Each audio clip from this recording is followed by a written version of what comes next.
change. I'd like to call to order the Board of Education meeting for Monday, March 26th. If everyone would rise to recite the Pledge of Allegiance with me. I pledge allegiance to the flag of the United States of America and to the republic for which it stands, one nation, under God, indivisible, with liberty and justice for all. Okay, let the record show that we have all board members present, including our newest board member, Jamie Lewis Gonzalez. So welcome. Thank you. And we are needing an adoption of the agenda, including the supplemental personnel report. Is that an updated one that's in our folder, or is that? I believe that's the most current one that we have. Okay. And I, Madam President, would like to clarify a distinction on item 13. That should be plural with the executive sessions. Two of them. There will be two of them. Okay. I'd also like to excuse and apologize on behalf Dr. Fortmeyer is unable to be here tonight, and Bill Hammond is unable to be here tonight. Dr. Nance is leaving shortly after because she's recruiting for Oklahoma State, and Tammy hasn't been feeling the best in the world, and I've instructed her to leave when she thinks she can't take any more. So it could look like the superintendent show before we get tonight. So. But we'll make things work, and we have an agenda prepared for the board meeting tonight. The only problem I have with that is we consider what Ramona's going to do is work. Okay, gotcha. Okay, so we do need a motion to adopt the agenda. I'll move. A second. We have a motion by Ryan and a second by Tammy. All in favor? 7-0. Okay, Tracy, did you have a chance to look the bills over? I did, and everything looked like it was in order. So I'd like to make a motion to approve the bills. Okay. I'll second. Motion by Tracy and a second by Jeff. All in favor? 7-0. Okay, we have a couple special presentations. First off, we have Sarah Hoff. She has been selected to be the recipient of the Delta Kappa Gamma Golden Leadership Management Seminar. She has been awarded this. She's one of only 30 internationally, and she is the first to ever receive this award from Southwest Kansas. She is the local chapter president of the Delta Kappa Gamma organization.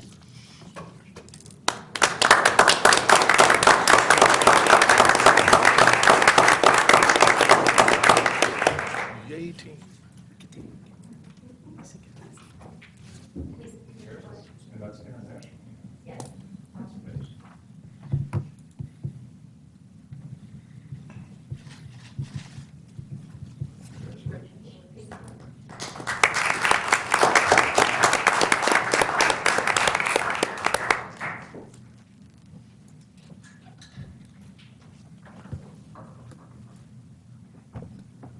I'll practice my power walking here. Yeah, because we have one more. All right, and we also have Justin Briggs. Justin is being recognized this evening as the Kansas Interscholastic Athletic Administrators Association Middle School Athletic Director of the Year. Whew.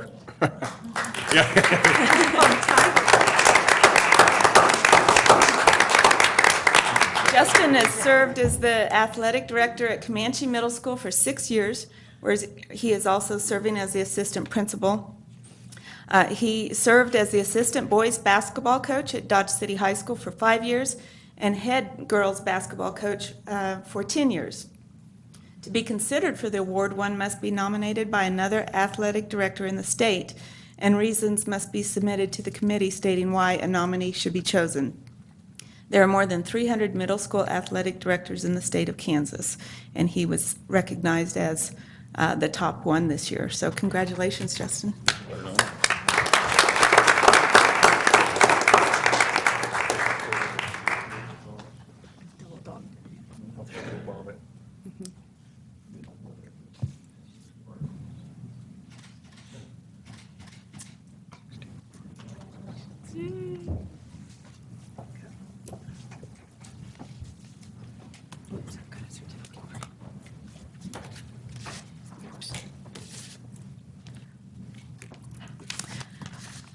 Okay, all right, well, next up, we're ready for the Stuco reports. Yep, there's Leah from Dodge City High School.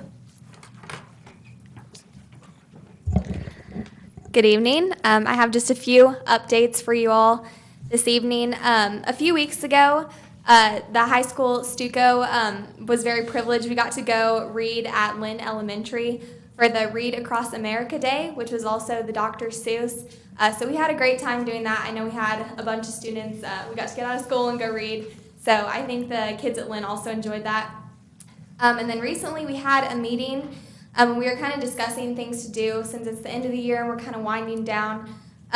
We thought that it might be cool to have some of the Stuco members and then also just the county, if we could help students get registered to vote, so especially seniors, and then maybe talk about the importance of voting and civic duties and everything like that. So that was mentioned at one of our meetings, and we haven't really talked about any details, so I think the Stuco officers are going to be meeting pretty soon to talk about that and what we can really do for that. And then lastly, at one of our upcoming meetings in April, we're going to start having our officer elections. So I'll be leaving you all soon, but I think we'll have a lot of good candidates and everyone coming up. So that's all I have for you this evening. Do you all have any questions for me or anything? I think it's great that you're helping students realize the importance of being involved and civically minded. It's great. All right, Thank you, Leah. Okay, thank you. Thanks, Leah. Next up, we have Ephraim Martinez from Comanche Middle School. Good evening. Good evening. Let's cut to the chase. I know I've been sick for last month, so hold on your seats because it's gonna be a long ride. School has sold flowers for Valentine's Day. The flowers were delivered during advisory class. The profit from the flower sales will be used to put on events on April. The CMS choir students attended to the Dodge City High School. Students all had a great time and said the play was very good. STEAM night was held on last month, the 27th. There were a lot of science, math, activities, and projects that students took in. This night was a fun night, took place in athletic foyer at CMS. The Exito after school program put on their annual school fair on March 8th. The student worked hard and science project held in the cafeteria. CMS students' classes were currently building roller coasters. These are 3 to 4 foot high and actually work. We learned about Newton's law while building the roller coasters. The 3rd annual Middle School Musical Festival was held on March 2nd. All league schools came and we had over 1,000 kids participate. Our bands, orchestras, and choirs did very well and made us all proud. Basketball season came to a very close with our 8th grade B team winning the league's championships. This was the 2nd year in a row that has happened. March 16th and 17th was our CMS Cancer Awareness Garage Sale. There were a lot of items donated for the sale, and the CMS cancer fighters made $1,100 to help the cancer research. Last Wednesday and Thursday, Mr. Richards Falcon came to CMS to visit us about the suicide awareness and help us to understand it's okay to ask people for help when you're lonely or depressed. We also learned about the Yellow Ribbon campaign. Soccer and track season has started, and our first soccer game will be played tomorrow at Liberal, and our first meet will be in April 5th in Hayes. In April, we have planned a spring dance, and also we are planning to have a Stuco election for next year. On April 24th, we will have an art drama fair at the Carnegie Arts Center from 4 o'clock to 6:30. The Dodge City Trolley will transport parents and students from Comanche to Carnegie Arts Center. 5th grade will be visiting at Comanche on April 5th, 25th, and the 26th for orientations. The Career Fair and Comanche Extravaganza, which is known as the talent show, will be coming in the May. Do you have any questions? Nope. Good Thank job. you. Have a good Evan. night. Thank you. Thank you. Thank you. Thank you. Mr. King, I don't see, no, nobody from Dodge City Middle School this evening. Okay. All right, we'll move on then to recognition of visitors. Persons may present ideas or concerns regarding USD 443 schools. No action will be taken by the board at this meeting. Personalities and behavior of employees are not to be presented during this period, but are to be reported to the employee's immediate supervisor. The president shall determine the amount of time to be spent for citizen participation. If you'd like to address the board at this time, please approach the podium. Seeing nobody, we'll move right along. Next up, we are ready for the consent agenda, which includes the approval of personnel including the supplemental personnel report, approval of minutes for February 26 Board of Education meeting, approval of donation from Burkhart Properties to Ross Elementary, approval of Kansas Preschool Program grant application, Kansas Parents as Teachers Program grant application, and the state pre-K to 4-year-old at-risk grant application, all for Bright Beginnings, and the approval of the Migrant Summer Services grant application. I make a motion for approval. I'll second. We have a motion by Tammy and a second by Tracy. All in favor? 7-0. Okay, we are ready for a new business, curriculum and instruction. And first up is our review. Dr. Dirksen? Okay, it's my pleasure to introduce Dr. Denise Seguin tonight. She is going to present to you the report from the compiled research on curriculum and instruction in our district, and along with that has some recommendations for us tonight. She presented to the council today at 1:30, and I felt it was very important that everyone on board was aware of what was going to be presented to the board, because we're doing this as a district to improve our curriculum and instruction. And I was very impressed with the work that was presented, and I look forward to her sharing that with you tonight. So Denise, if you need anything, holler and at the podium there, and feel free to take over now. All right. Thank you. It's so nice to be here with you, and it's been a pleasure working with all of the people in the district that I've been able to meet over the last, I guess it's been since December. So I feel like I know quite a few of them. So in the presentation this afternoon, the principals kind of told me that I talk too much. So, right. And so you have the report in front of you. So I'm probably, and you have the PowerPoint slides in front of you. I may zip through a number of those at their recommendation. And then if you, and I'll reference where in the report the information is. And then if you have specific questions, feel free to ask, and I'll be happy to cover that so it's clear. All right. Okay, where am I pointing? Oh, here we go. Whoa. I started with this quote by Michael Fullen because I think sometimes people want to treat schools and school systems like a business, and in some ways they are like a business, but in the way that we work with people and students and outcomes are always variable and changeable, a checklist just doesn't work for making things happen.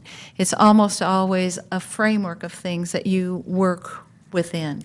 So I like this quote that says, there's never a checklist because it's always complexity.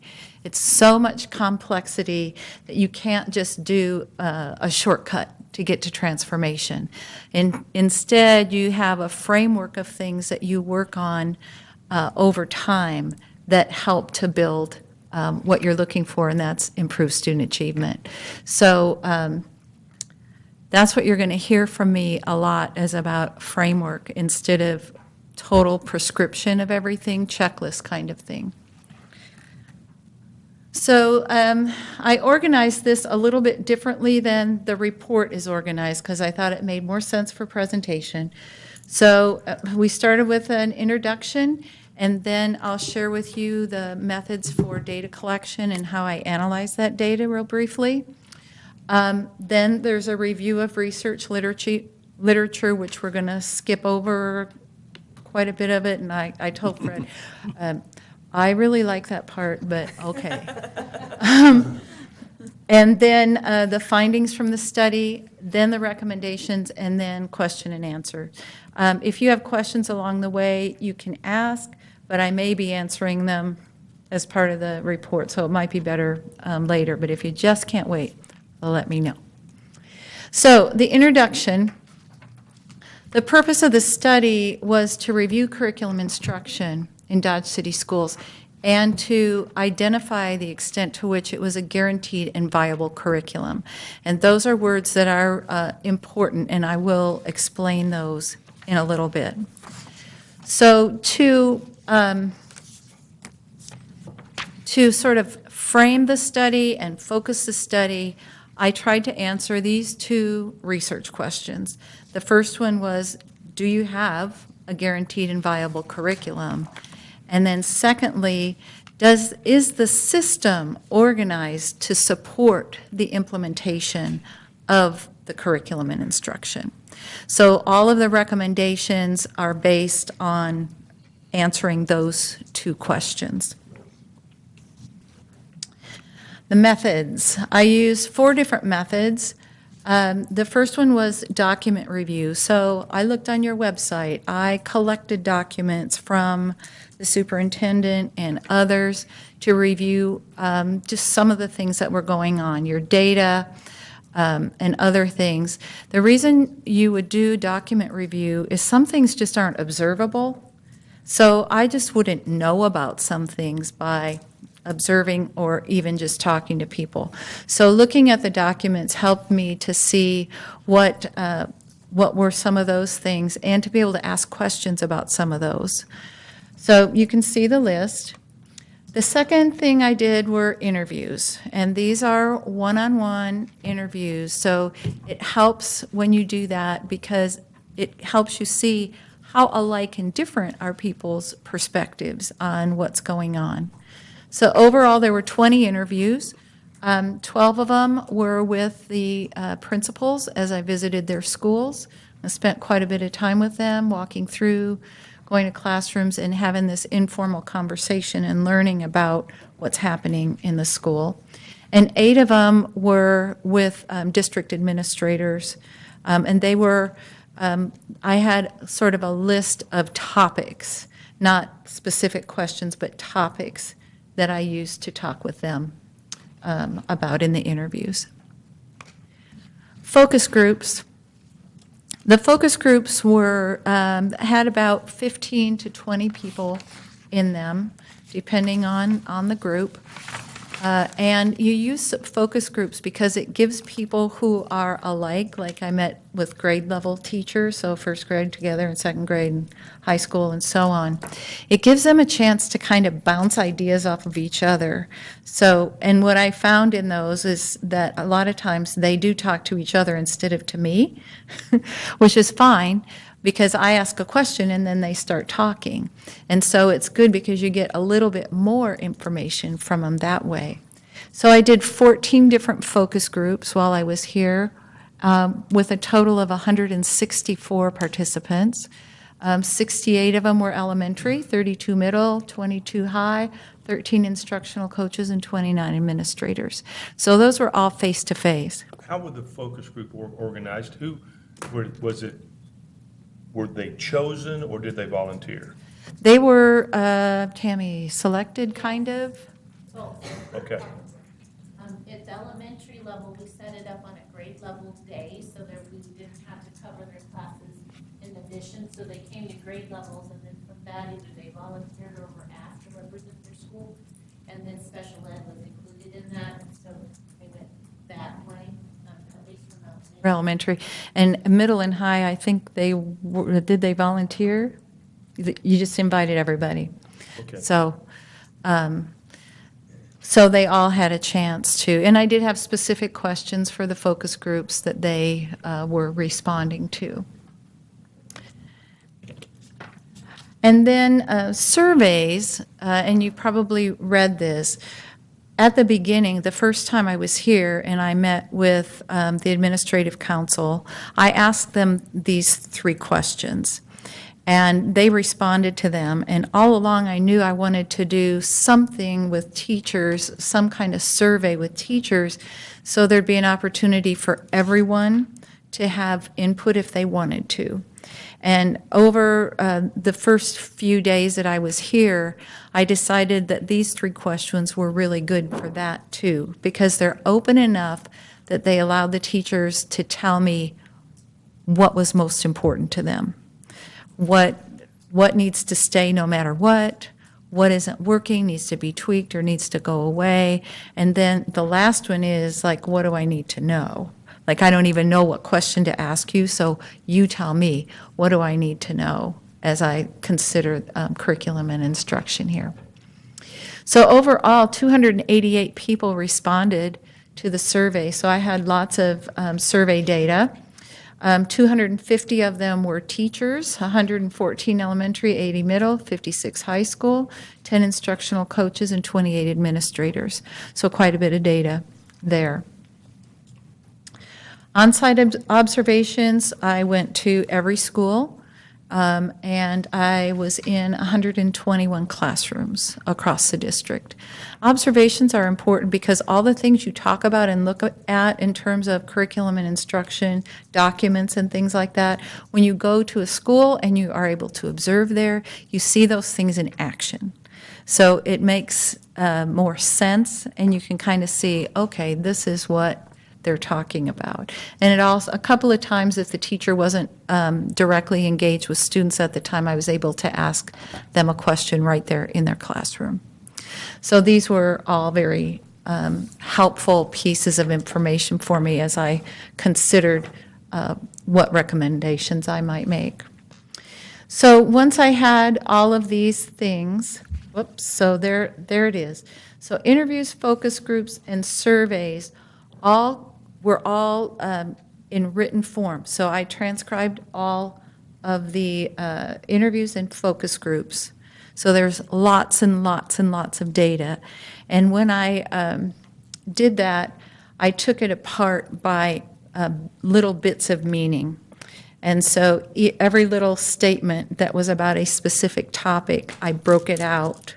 Even if it was just one person talking, if they talked about 3 different things, I broke that out so that it was in smaller bits of information that I then reorganized into themes as it kind of bubbled up.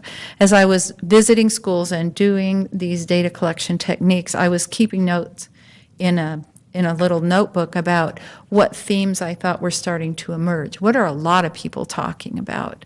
And those just went in my emerging themes file. And most of them ended up in the paper, but not all of them did. So that was just an initial way of looking at that. So I wanted you to see my process. I called it a cave girl process because usually I use a FileMaker, but I didn't have access to FileMaker, so I said, okay. So I printed out everything, all the surveys, all of the interview information, and then I literally cut it into pieces, and that's my kitchen counter right there. And it's all spread across there, and so I just sorted them by the little pink ones are the themes, and I sorted all the information that way. And I also did want to point out my helper up there. If you can see, my furry helper Sophie is overlooking everything. So that's called, when you do that, it's called a constant comparative method. So I'm constantly comparing what one person in one group said to what someone else said. And that's how things started to emerge as themes and findings. And then for observations and document review, that was just a content analysis. What all is in there? What did I observe? What are in the documents? So all of this data analysis went into the findings and recommendations. So, okay, so now this is step 2, so it's all in piles. Now it's moved down to my office, And you can see there are smaller, fewer pink things and bigger piles. And then the way I wrote it was the individual ones that are sitting in front of my computer, I actually wrote the findings directly from their quotes. So when you read the findings, you're seeing actual quotes from teachers, administrators, people in the district that I gathered data from. And so you'll see that in the findings. And then, of course, triangulation of data is really important. So it can't be just one person saying something. It has to kind of bubble up, like lots of people are saying this, and not all in the same setting. So, and then I had to include my second helper, Max, who was quite comfortable just laying there. Okay. Review of research starts on page 6 in your document. I basically covered 4 big topics. I looked at what's the research on effective schools? What is it that effective schools do that impacts student achievement? Not just fun things to do. So this research is very specific to when schools do this in a certain way, student achievement is improved. So I wanted to be sure to cover that. You can read that in the report. Effective practices is another piece. I'm gonna show you a little piece of that because I want to be sure you understand that because it ties directly to the recommendations. And then I looked at leadership and how systems work and how working together makes a difference. So, okay, this is a part I'm going to just scroll through. So you can, it's all there for you. I did want to stop at instruction. No, I'm going to go on. We'll talk about it later. This is the piece, effective practices. This is a piece of research that I think is very profound.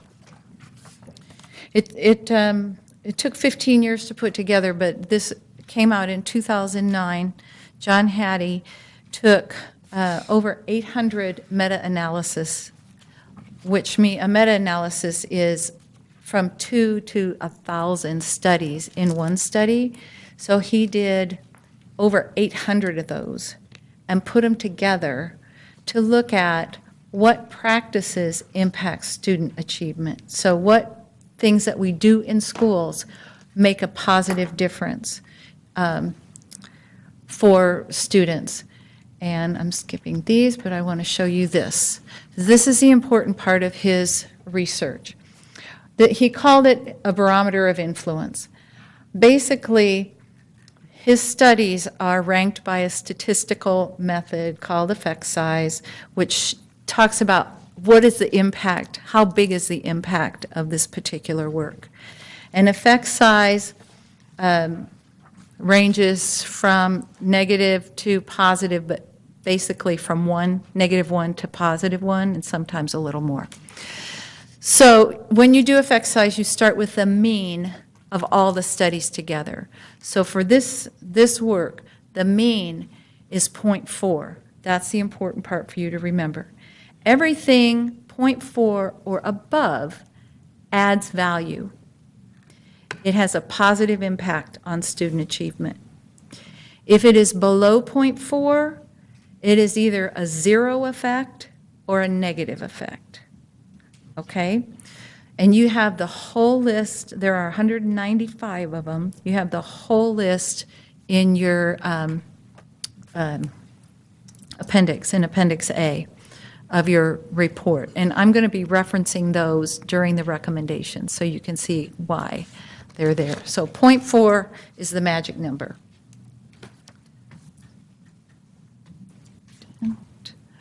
There's a list.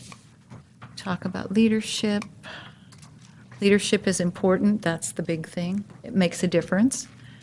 And this is a question that I like to ask because your school district has many islands of excellence and many, many, many great people. My question is, do you work together as a system? Or are you kind of individual schools.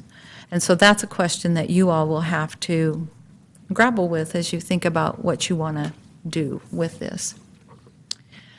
And then in Kansas, I don't know if you've seen this particular model before, but this is the Kansas model for system work in schools. It's called the Multi-Tier System of Supports, MTSS. And this is all about supporting students. So it's all of the resources that are needed to support students. The students are represented by the triangle in the middle. And you see it says all, some, few. It's not exactly, it doesn't exactly reflect how that works. But basically, it is looking at curriculum from the standpoint of all students. They say, nationally, we say about 80% should benefit from your core curriculum and what you've got that everybody's taking.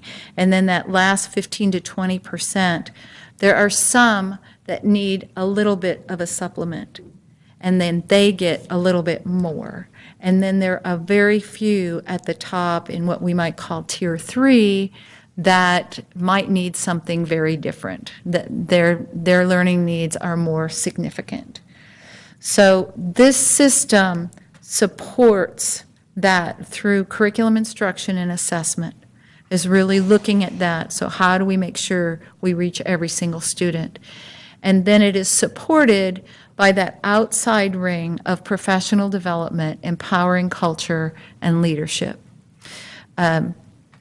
You may hear MTSS referred to as RTI.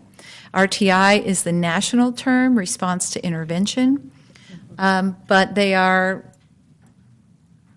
often interchanged. MTSS is a little bit different in my mind because it includes the outer ring, the outer support pieces of professional development, leadership, and empowering culture. RTI deals with the triangle, the tiers. So you'll hear about that a little bit more. So there were findings in 13 different areas. When you're reading the findings in your report, you're going to see a ton of quotes from the people here. So I may address some of them, but probably not most of them. But I do think it's really important that you understand how much teachers want to be heard and valued in this whole process. And I'll keep talking about that a little bit more because they were very, happy, but they were very open with me. I felt they were glad to have a chance to talk about some of the things that they liked and some of the things they didn't like.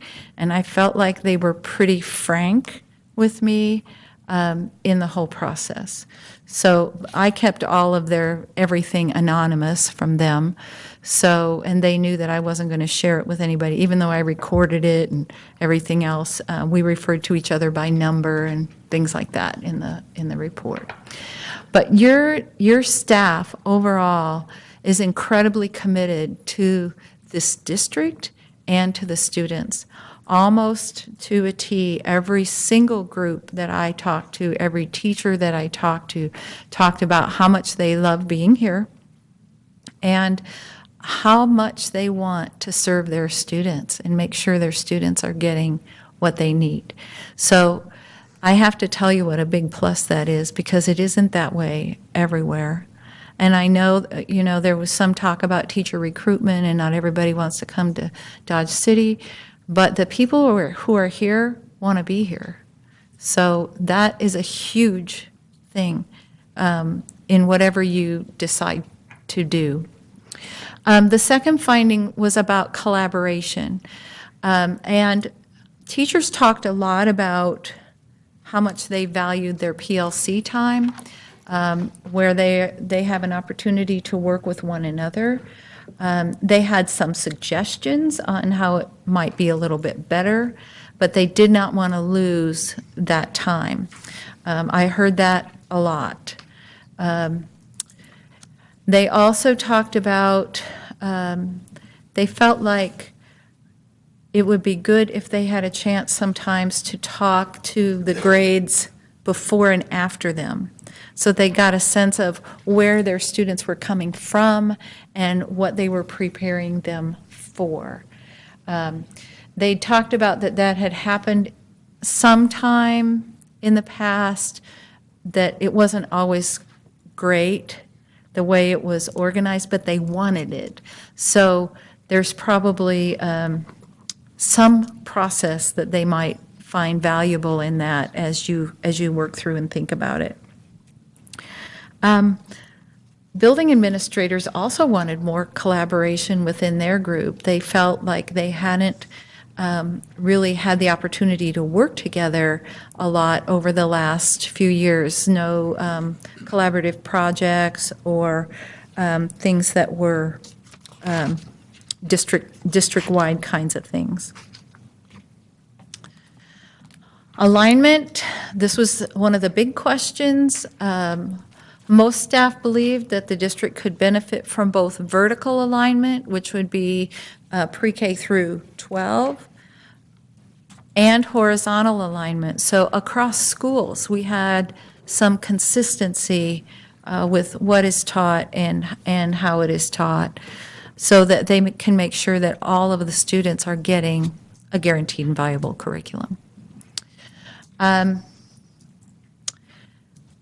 Let me see. Yeah. There is no consistent process right now for curriculum adoption. So that alignment piece is a little bit difficult because teachers honestly felt like things come up, we're getting new curriculum, we didn't know we were getting it, we didn't have any say in it, we haven't looked at it, we just get it, okay? So that's their perception, and people at the district office may have said, well, we have this in place or this in place, but people feel like they don't know what's going on. So I could find no process in place so that everybody knew when we're going to get new curriculum, we go through this step and teachers are part of this step, and then we do this step before it ever comes to you. And then you have professional development. All of that is part of it. My understanding is that there used to be a process like that worked just fine. It just hasn't been used lately. So, tiered interventions that I mentioned as part of MTSS, the awesome few, are occurring at each school. And each school is making their own decision about which students get the tiered intervention and what curriculum they use to do that. So there's no consistency across schools in terms of that kind of the kids that need a little bit more and the kids that need intensive support. They're not getting the same thing, or they're getting different, let me say it this way, they're getting different things depending on which school they're in. You may find a couple that are consistent, but the decisions are still made at the school level. So the good news is it's happening, but it's not consistent, and it may not be as robust as it needs to be for your students to benefit. And then the last one there on alignment is consistency of implementation of any district curriculum is a relative weakness in the district. There's just not a lot of consistency in how things are implemented or if they're implemented.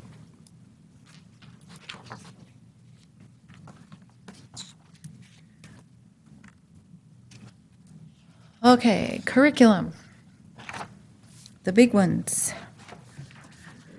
You're going to want to read this part of the findings. If you don't read any other part of the findings, read the curriculum part in ELA and math, because the teachers are just saying what they think in here.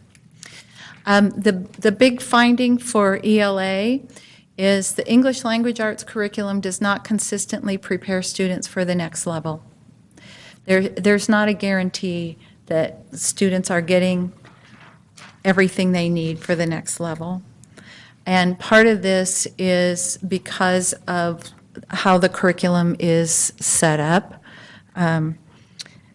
Teachers at the elementary level talked a lot about guided reading, which is the main, kind of the heart of the reading curriculum, that they liked it. They felt like it was doing a good job in preparing their students. And with ELA curriculum, that's not the only thing they need.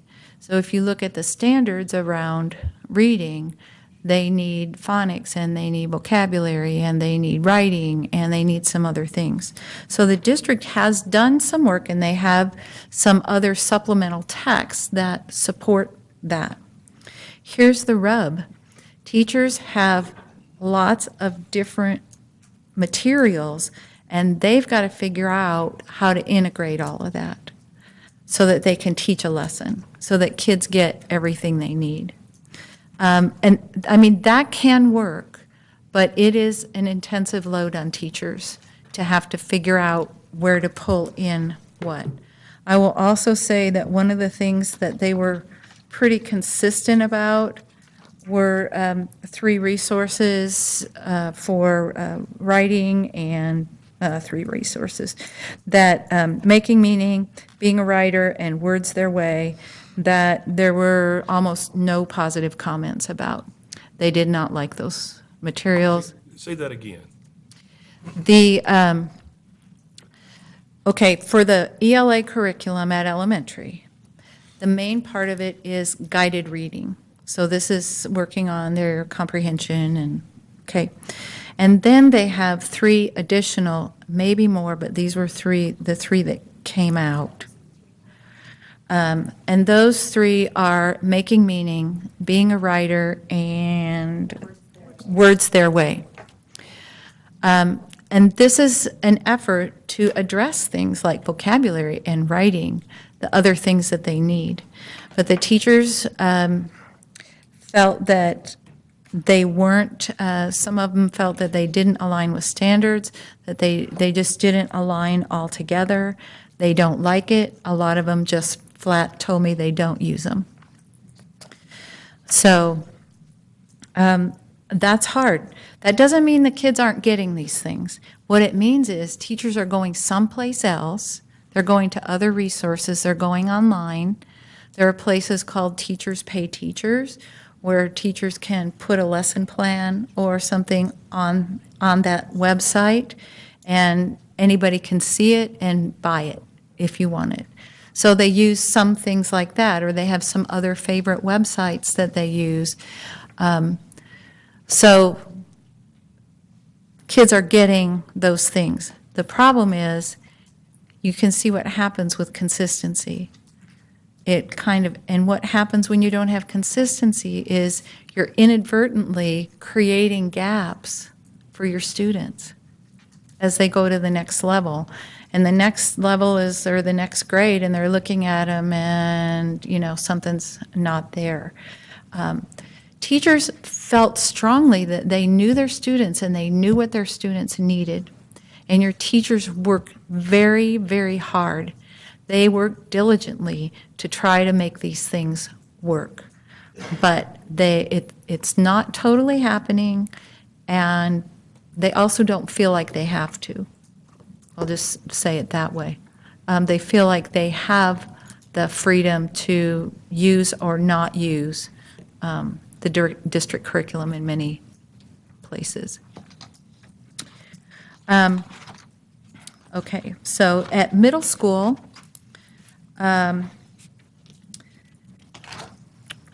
whoops.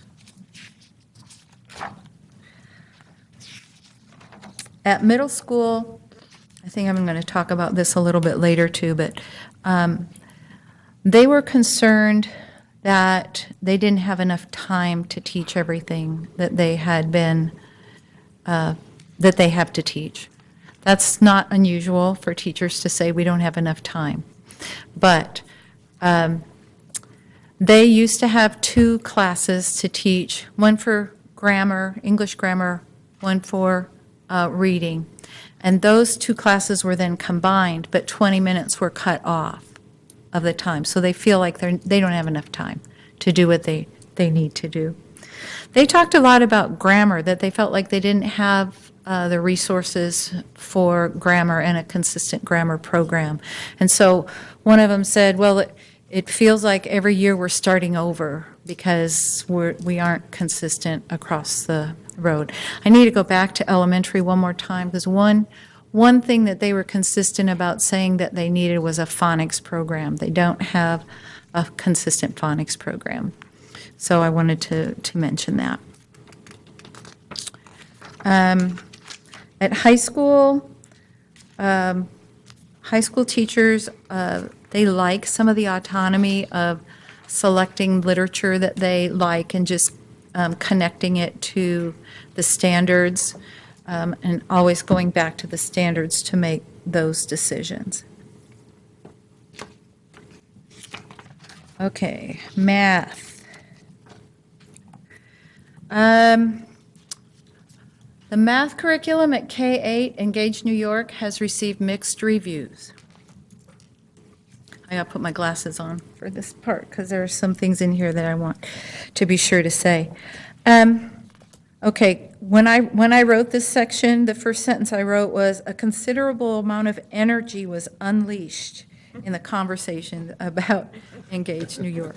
And your teachers were felt very free in sharing their opinions, so that's a good thing. I will say that they are quite,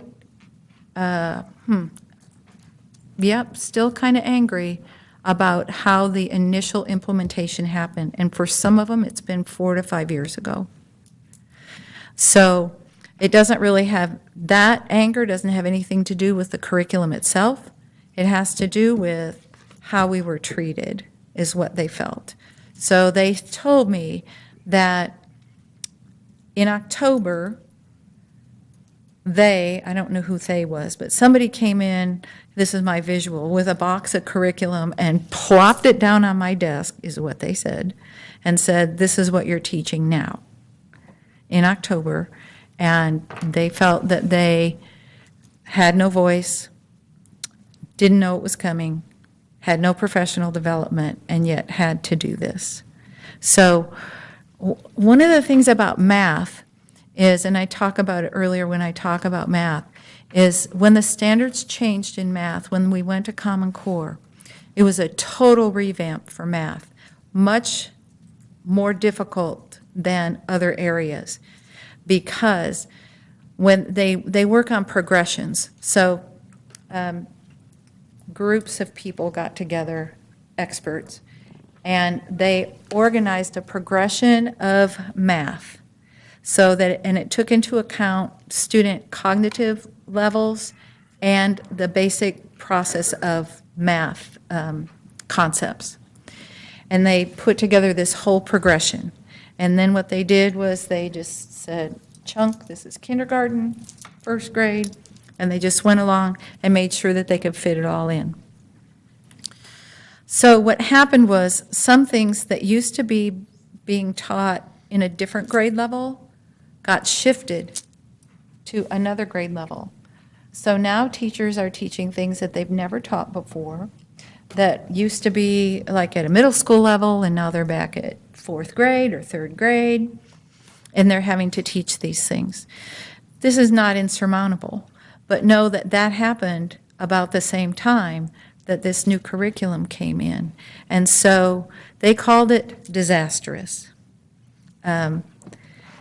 So that was the initial part. I will tell you that at elementary, where the implementation has been in place for like 4 to 5 years, teachers from every single grade level reported to me some level of satisfaction with Engage New York, that they feel like it's working.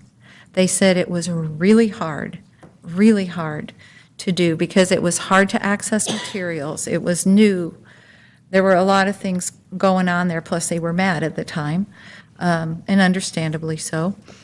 But after a couple of years, then they got into a rhythm, and then they started to see some student outcomes, and they feel like overall, not everybody, but they feel like overall it was worth it.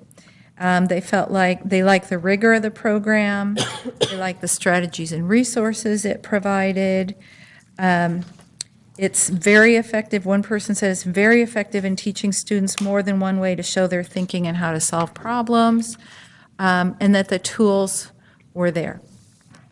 So elementary has kind of gone on this kind of evolution of understanding it and teaching it and moving forward.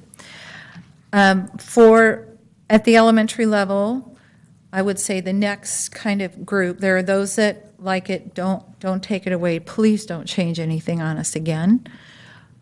The middle group said, I like Engage New York, but it needs some work. The pacing is too fast. We can't get everything in that we need, and there are too many lessons. So there needs to be some work, they say, to take some things out or slow down the pace or something. But they felt like it needed a little bit of revamping. And then your third group of elementary teachers kind of said, I just really don't use it. So, or I might use this little part of it, but then I pull resources from someplace else. Were those three groups about equal? No. Okay. The largest group was the positive group. Okay, thank you. Yeah. Still on math, middle school. The ratings for Engage New York were much lower at middle school than they were at elementary. Your report says they've been working at this for 2 years. It's actually been 3 years for 6th grade, 2 years for 7th grade, and 1 year for 8th grade as you were trying to move it up. Again, the initial response was really negative. They talked about, they said, give teachers time to look at programs, don't give them to us and say, use this. Engage New York was given to us without teacher input and against our will. It's not well received and it's not producing results. Very, very negative feelings about the program. And like some of the elementary teachers, middle school teachers reported that they didn't always use Engage New York. They used other supplemental materials to teach math, and talked again about there's too many lessons and it's too fast. I know that at the middle school level, there's been some work to try to combine and reduce some of the lessons so that it fits within the school year. So overall, the middle school response was quite a bit negative. It was mostly negative about Engage New York. And then keep in mind that some have only been doing it for this year as well. Middle school teachers also piloted a Go Math program for interventions. They liked the Go Math program. They liked that it was teachable. They liked that there were a lot of wraparound resources available and differentiation available. They liked the way the professional development model worked. And they felt like they were starting to get some outcomes from that.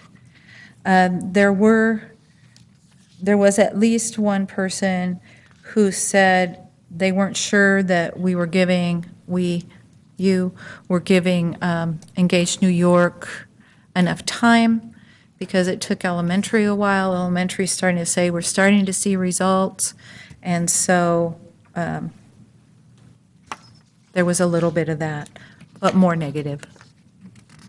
Okay. More negative on the Engage New York or the Go Math?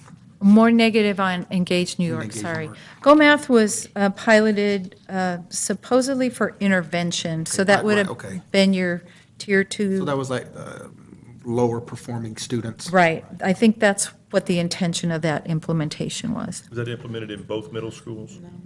Yes, but I think it was limited to the number of teachers that, it was a pilot, so it wasn't everybody. And Right, okay. Start I'm out. sorry, I must have missed it. What was the rating like on that? What was the overall? They liked it. They did like that, okay.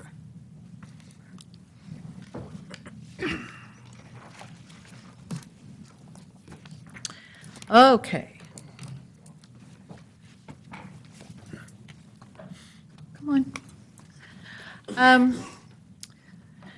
Elementary science and social studies, the curricula in these areas is not sufficient at the elementary level, and because it's not sufficient, it's also not aligned all the way up. There's nobody that doesn't agree with that. I don't think it's one of those things that has sort of been a little bit on the back burner as you thought about going forward. Technology. The use of iPads in the classroom is varied across the district. Some said they like them, some said they don't, some said they use them, some said they don't. Those that use the iPad like to have them so that for differentiated instruction. And one teacher specifically talked about in her his or her middle school classroom, they had students reading anywhere from first grade to eighth grade level. And so you don't have to be a teacher to know that that's a broad continuum to be able to reach students. And so the iPad allowed them to work at their own level and for that teacher to differentiate the instruction. Others like to do it just for individualized student practice because they could set it up so that it was, again, at the student's level, but it was something they'd already learned in class. It had already been taught. And so the practice could be on the iPad, which also is important for students to actually access all of those skills and the learning. A lot of the responses about iPads were negative. I would say a majority of them were negative that I heard.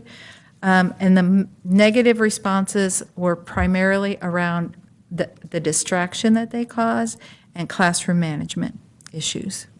So those were the big thing. And this is elementary, middle school? Everybody. The whole district, okay. Everybody.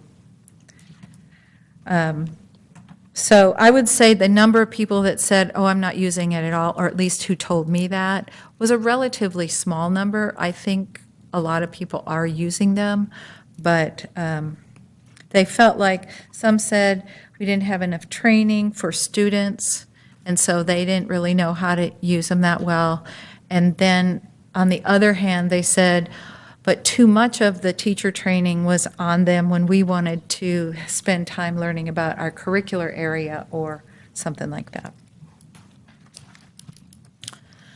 Instruction, you have a wide variety of instructional practices in the classrooms and in the professional development, but there's no systemic approach to instruction and what expectations are around instruction in the classroom.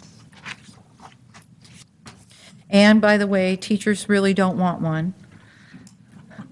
They were, let us teach. We know our kids. We know what they have to learn.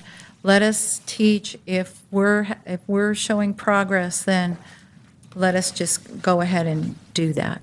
So they were, I think overall I would say in any kind of change related to curriculum and instruction, they are afraid that they're going to be told what to teach minute to minute, day by day.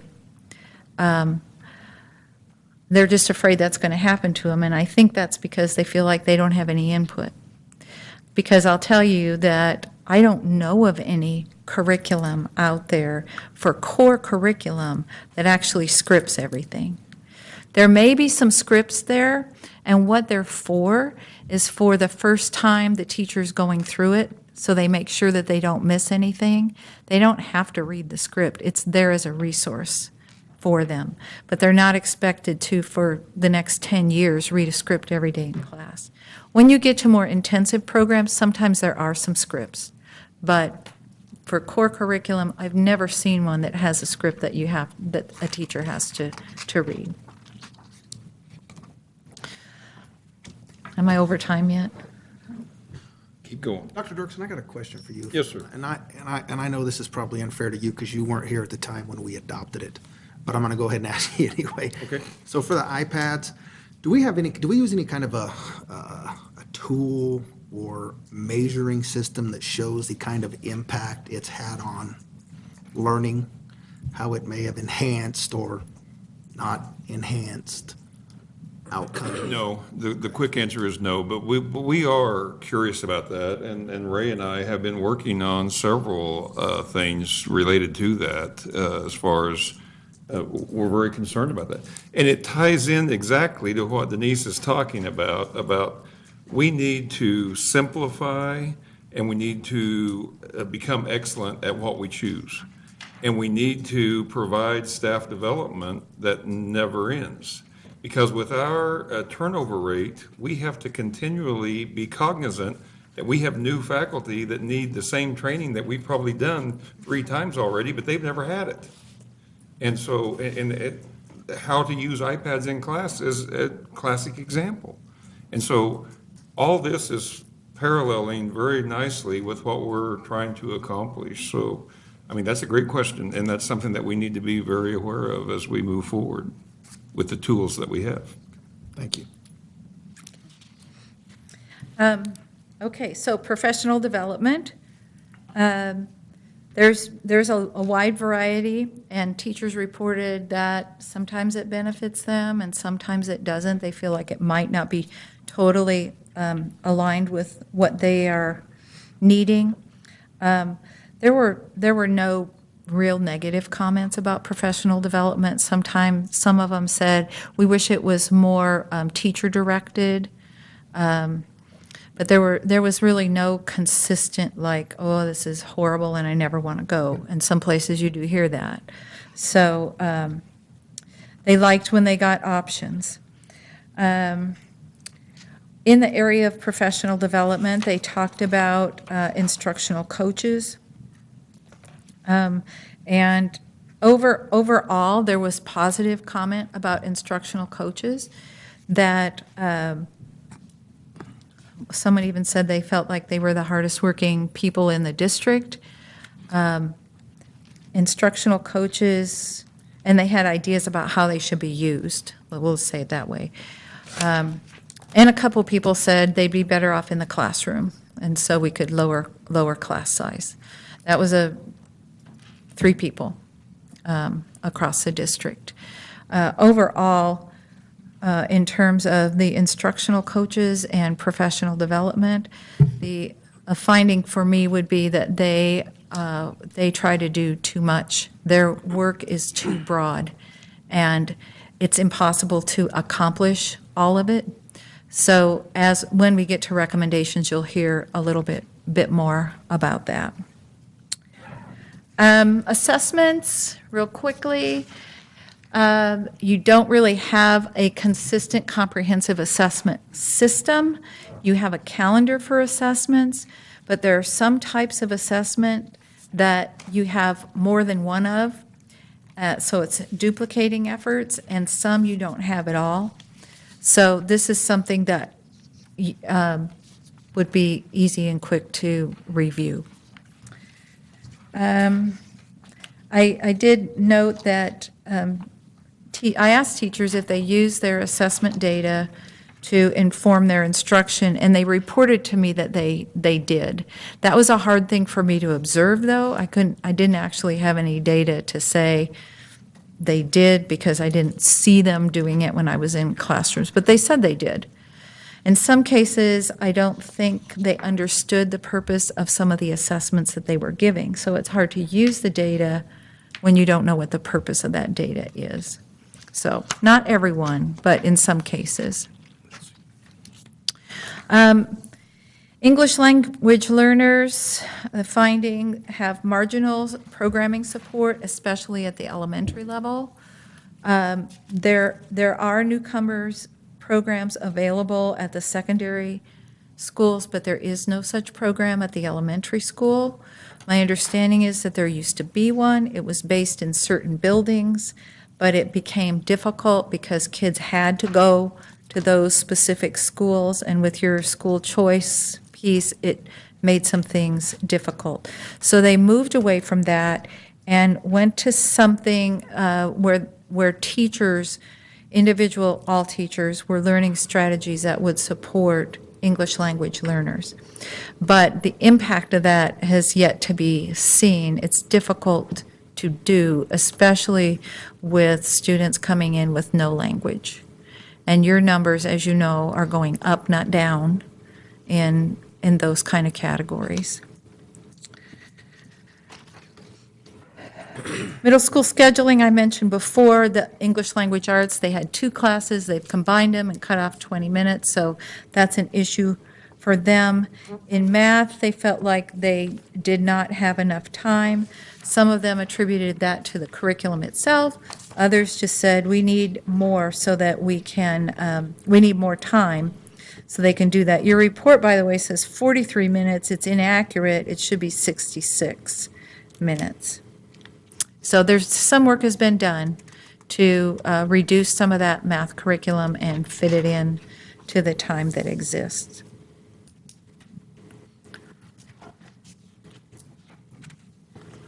Almost done here.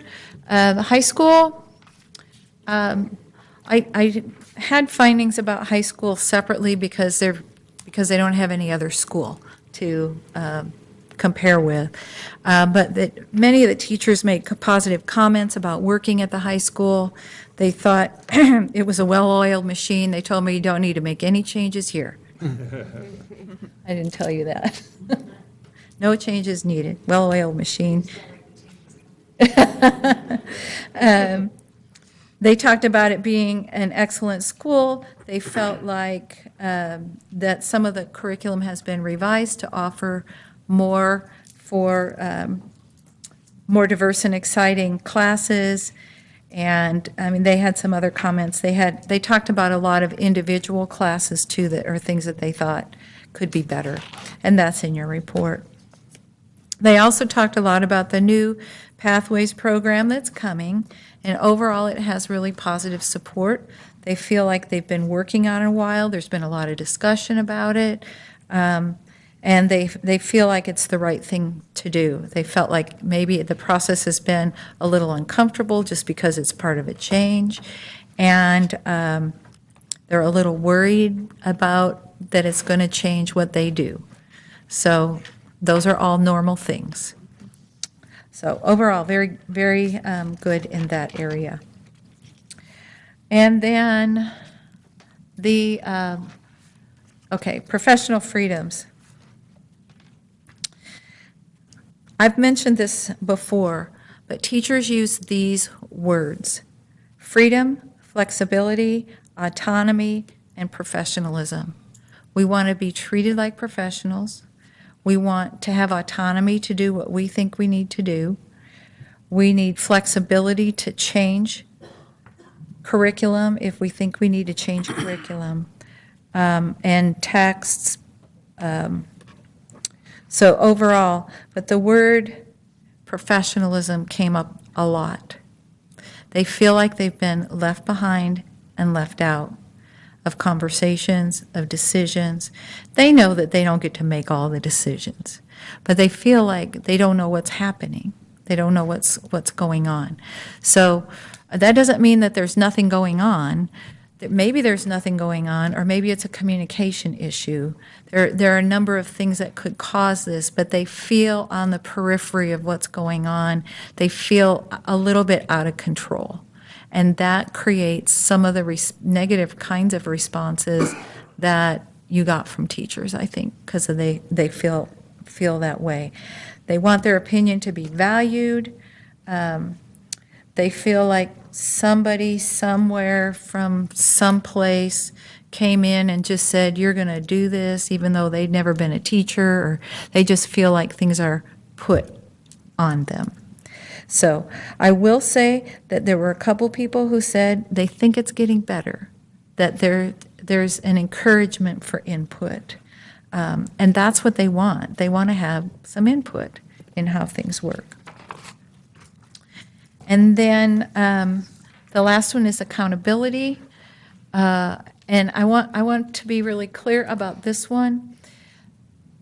this finding is that there's no consistent accountability measure for fidelity of implementation.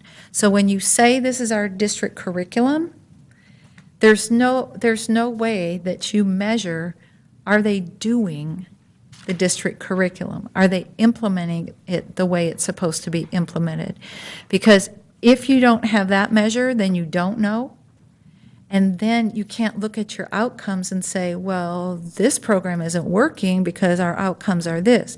If they never implemented it with fidelity, then you can't claim, either good or bad, because you don't know if it's because of the program if they're not doing it. So that's what I'm saying. You don't have a way to measure that right now. Okay? All right, let's go to recommendations. And I noticed on the PowerPoint, I may not have got all the pages of the recommendations given to you. Mine ends on page 14, does yours? Yes. Yeah, and there's actually 10 recommendations, so I'll get that corrected and get it. Well, and that's the only part they wanted to know. Well, I understand. We'll get it to them. All right. Okay. The first recommendation is so that you can all just take a breath before you hear the rest of them. Because the first recommendation is to create a 5-year plan for implementation of all the intended changes that aligns with the district strategic plan, which is part of your KISA process. She's on page 50 in your book, if you have your books with you. Okay, thank you. And then review and revise that plan annually. Here's the thing. There might be a lot of things to do. Some things are bigger than others. Things you might prioritize differently than others. You do not have the resources in terms of finance or energy or people to do everything at once. You wouldn't want to. You wish you could, but you can't. And so creating a 5-year plan helps you see this is where this is going to happen. It's not just going to drop off the plate and we're going to forget about it. It's on the plan. So we're not doing it this year, but when we get to year 3 or whatever, it's going to be addressed. This is important not just so that you move down the path. This is an important communication tool. Everybody in the district knows what's on that plan. They know what's coming next because it's on the plan. It's a public document. Everybody knows. Everybody supports it. There's a process that has to go with selecting all of that, but when you have it, people know. They don't keep asking, what's next? What's next? You point back to the plan. Now, the thing is, because go back to my first quote, it's not a checklist. That's why I said you have to review it annually, because it's like walking into a pond. You take one step, and you start the first year, and it changes what the second year might look like. So at the end of the year, you review it and you update it. Maybe it'll be perfectly fine for the next year. Maybe you'll need to make some tweaks to it. But to have a purposeful time to review and revise your plan annually.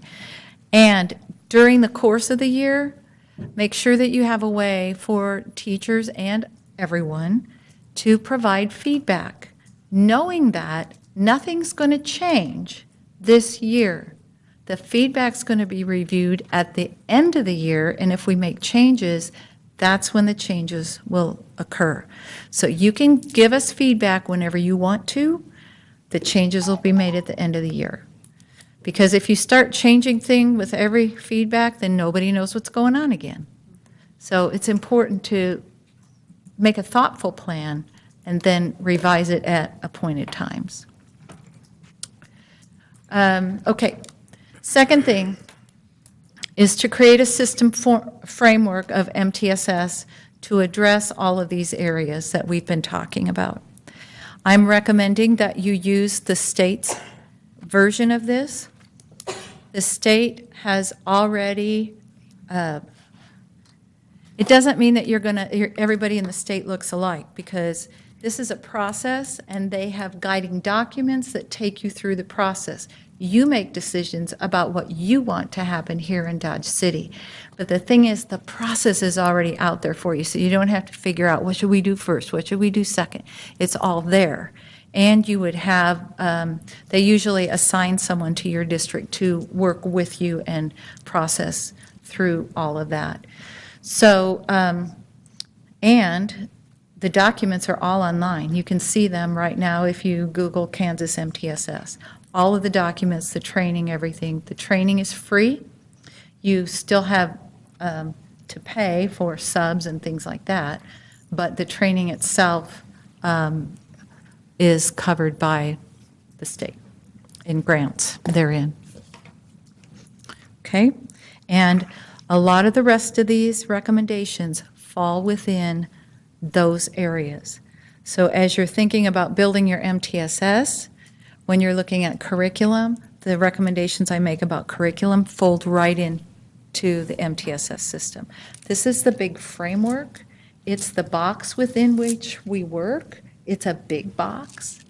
And there's a lot of still flexibility in there, but you'll talk about what's non-negotiable, what you have to do, and then where you have flexibility, so that people know that.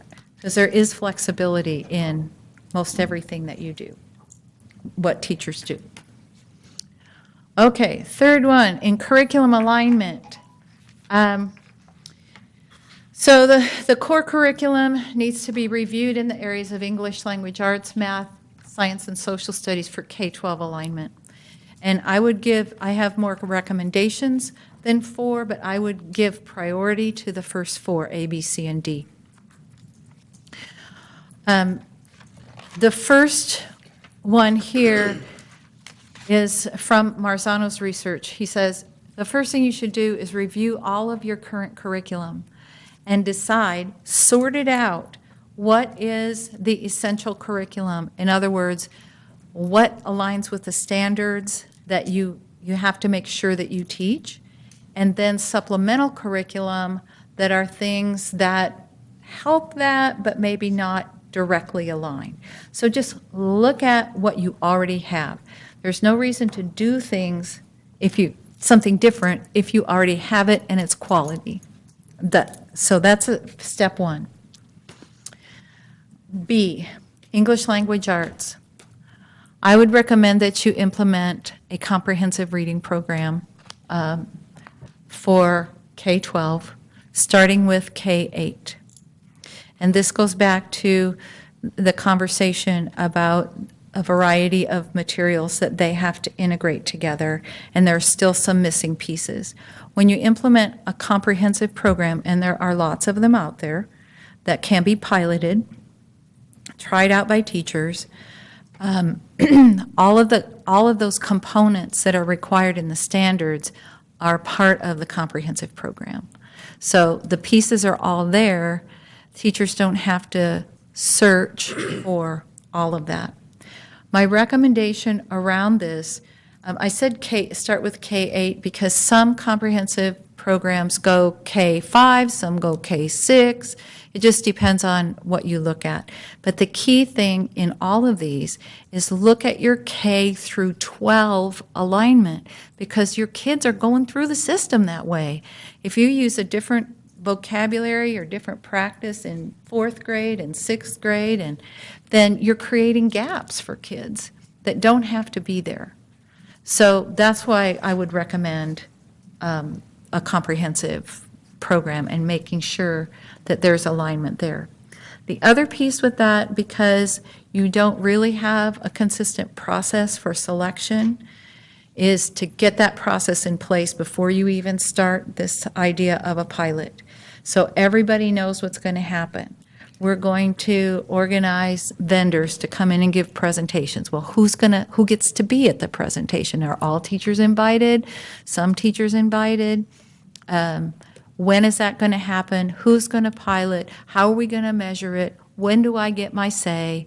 All of those things can be part of the document, and that will help when teachers say, I don't know what's going on. I feel like I need more freedom because I don't want to be told what to do at the last minute. All of this communication piece makes a big difference. That's something you could do with minimal effort, is just get that protocol in place and then follow it to the T.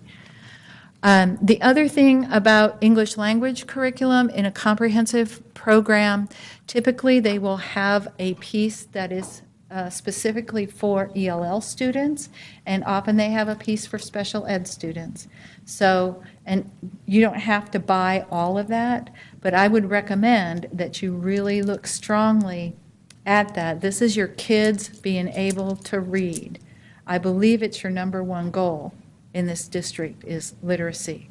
So if you're going to invest, then make sure it's quality, and then get everything that you need so it's connected, so teachers can spend their energy on teaching instead of looking for materials to teach with. They're spending a lot of time doing that. That energy can go into the classroom. Okay, math. My recommendation, because you have it, is to continue with Engage New York.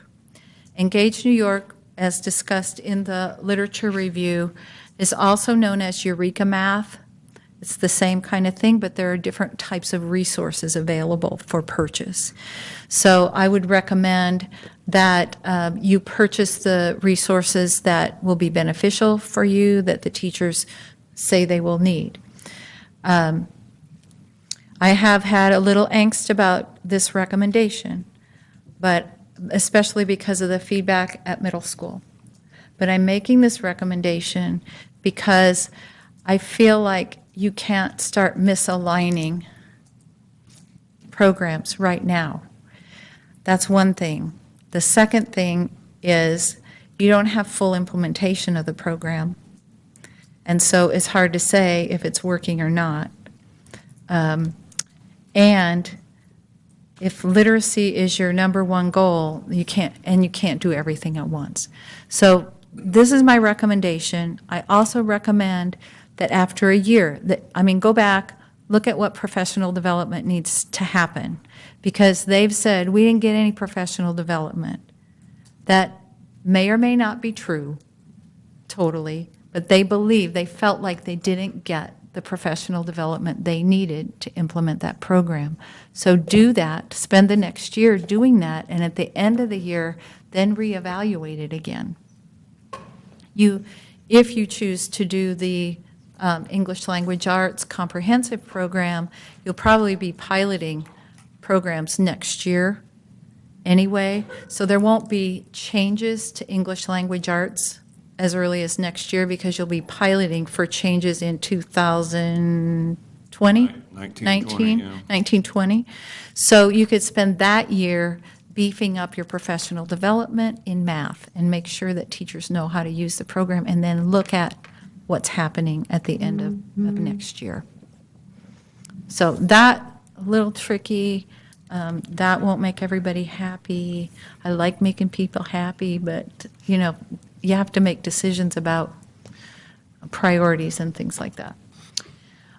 Okay, then at the high school, I recommend reviewing the math curriculum and consider an adoption of new materials that align with K-8. So right now, the high school teachers are doing a lot of the work themselves in developing the curriculum, and they like it, but they're also spending a lot of time on updating rubrics and assessments. Again, this might just be my bias, but I've lived in a district where we tried to create everything ourselves and we were good at it, but teachers were exhausted when they went to school to teach because they'd spent so much energy on the development of things, and they're not all curriculum experts. So my bias is to, as much as you can afford, to buy what's already been vetted and done by experts who understand all of that. Your teachers are great. There's no question about it. It's just to get a full-fledged curriculum is a massive job.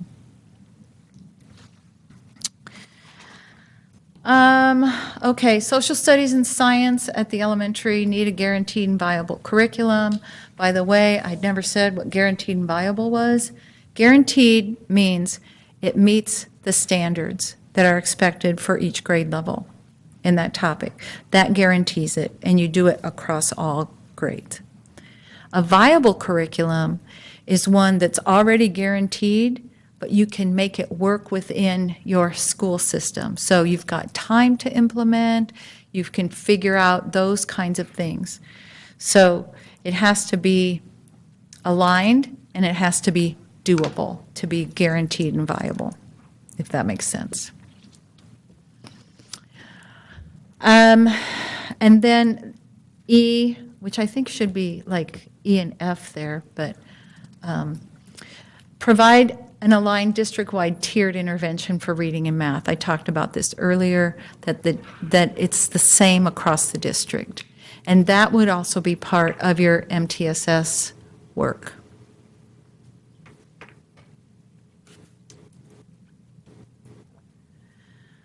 I'd recommend that you use iPads for instructional resources to support differentiation and extended practice. There was some feeling that curriculum decisions were made based on what would work with the iPad. I would not make decisions based that way. I would look at what's the best curriculum. It might be an online type of curriculum, or it might be a paper book. Look for what's best, not what fits that resource. Your kids are going to benefit more from that. And I did want to give you some information. Remember the list of effect sizes, like if you go 0.4 or above, it's good, below 0.4, it's not. I wanted to share some of that. It is in your report. But Hattie called it computer-assisted instruction. And overall, it had an effect size of 0.45. That's a good thing. But when he looked at specific curricular areas, it was different. So if it was with elementary students, it was 0.44, still good. In writing, 0.42, still good. In math, 0.30. With high school students, 0.30. In reading and literacy, 0.26. In science, 0.23. Now, these are below 0.4. It doesn't mean that it's hurting kids, but what you're doing is taking the limited time that you have and you're spending it on something that isn't going to make a difference. It's not going to hurt them, but it's not going to move them forward. So that's a way to think about those things. Okay. I'm recommending that you develop a district instructional plan that focuses more on direct instruction. Direct instruction is described in the lit review, so that you can meet the needs of your student population. Direct instruction is essential when kids are coming to you with language deficiencies and learning issues, because they're lacking a lot of background knowledge. So a teacher can provide instruction, but if students don't know vocabulary, for example, or haven't had experiences that would go into that, you don't get the same kind of result.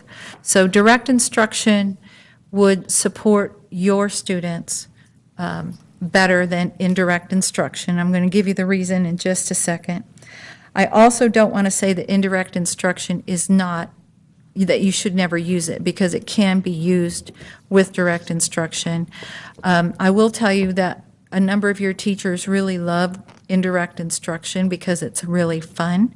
And but when you look at the effect sizes, when you look at direct instruction, the effect size is 0.60. So you're leading kids. It is lecture, it is demonstration, but it's not the teacher standing in front and talking all the time. So if you decide to go this way, you need to do some study on what it is. Lots of conversations about what it is and what it isn't, because people will make assumptions that it is really directed. It's really not. It's just organized. So 0.60 for direct instruction. There was no finding for indirect instruction, but indirect instruction uses a variety of practices, and he did measure those. So One was student-centered teaching, effect size 0.36. Inquiry-based teaching 0.35, inductive teaching 0.33, problem-based learning 0.12, and student control over learning 0.01. So some of these are getting pretty close to negative results. Again, it's not bad all the time. It's not bad only if you used it all the time. Because it is kind of fun and exciting because it's projects and things like that.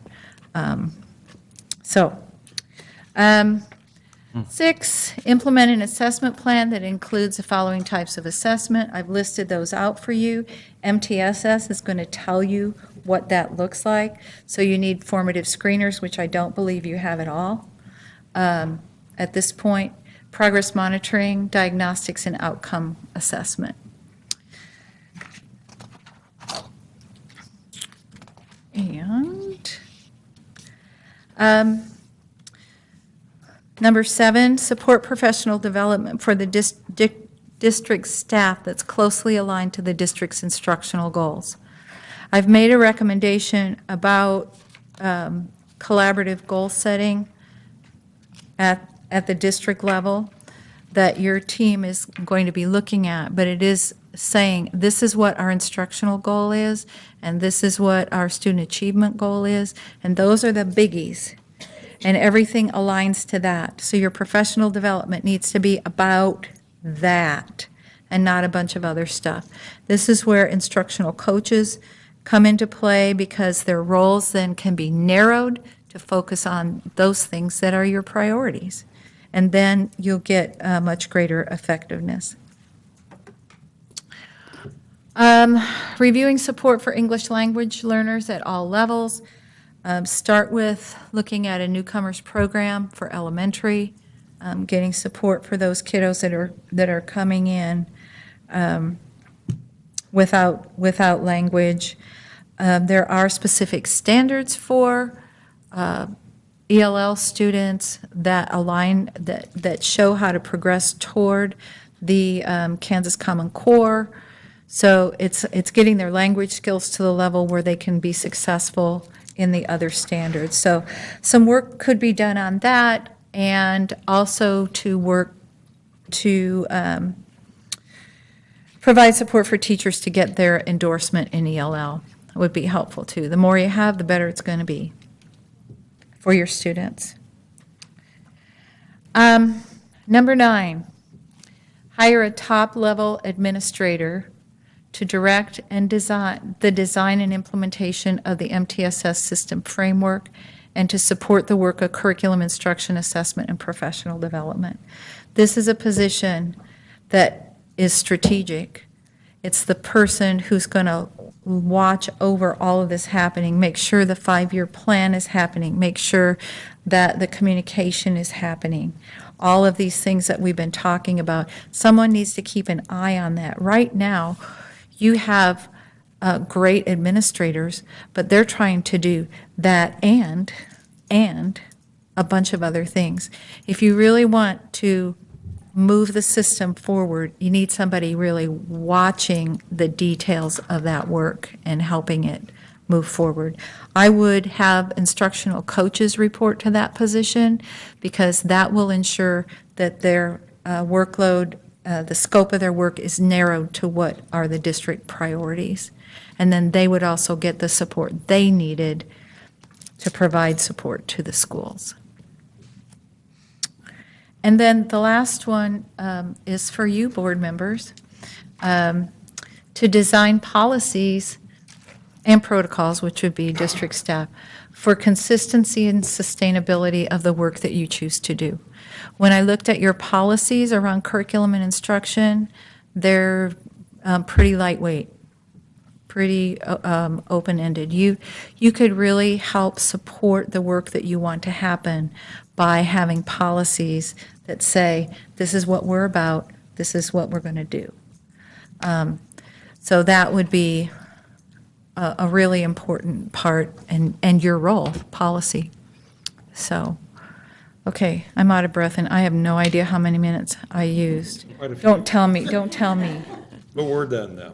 We're done. We need to ask questions, and I need to just compliment Denise for the work that she's done and share with you that I believe she did an excellent job of including voices. As you read, you see a lot of comments, and I think that shows she's demonstrating or modeling for us what she heard is that they want to be included. They want to be in the process. We've talked about the curriculum selection process and bringing that back. We've talked about a curriculum coordinator, which she described as a top-level administrator, like an assistant superintendent or deputy or whatever. That's to be determined. We need to think about those things. And we have this work study coming up on April 14th, and we need time to digest everything that we've taken in. But I think that this has really opened up the stage, if you will. And these are things we've been talking about since the very first meeting that I addressed the board with.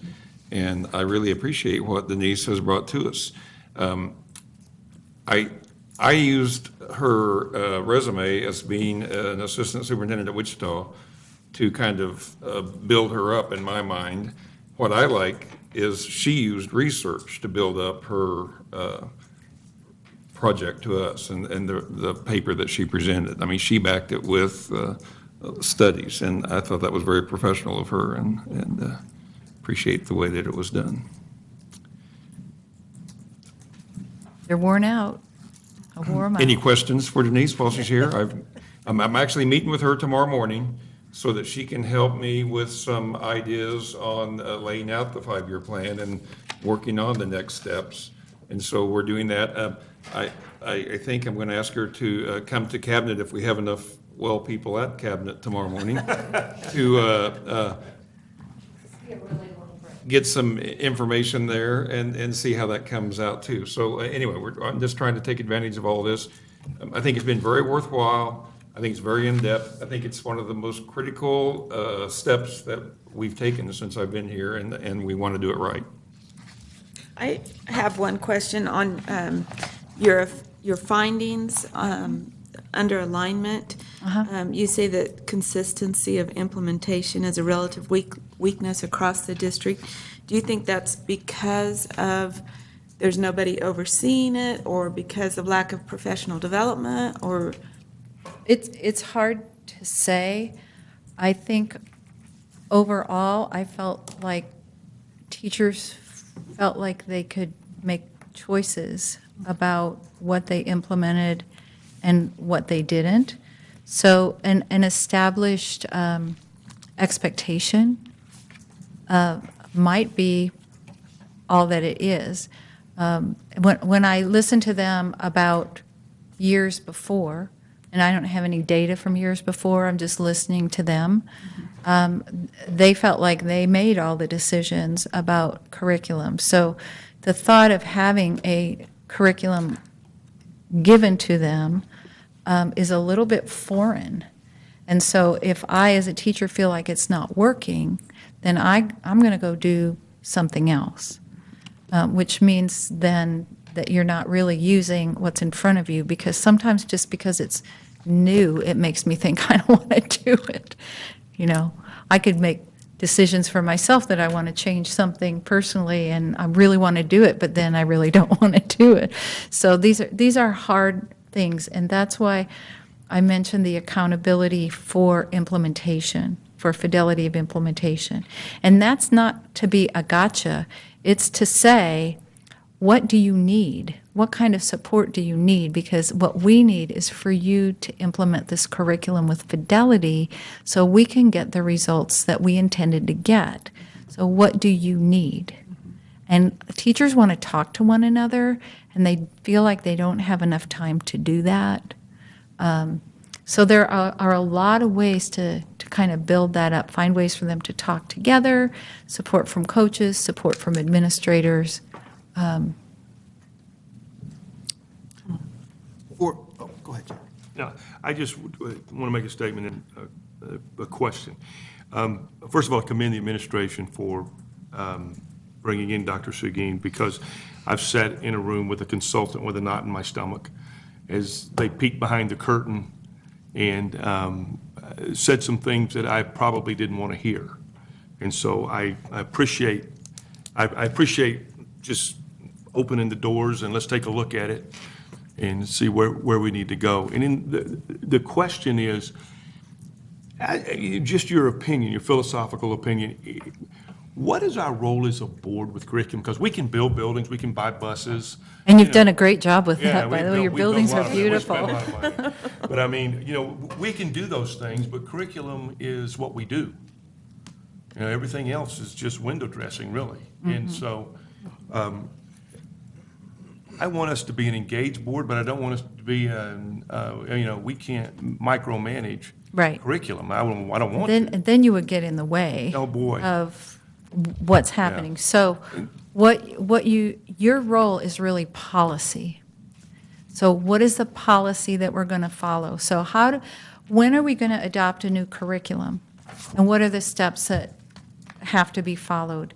A lot of districts have like a 5-year plan or a 7-year plan that lays out when it's time to review for new adoptions.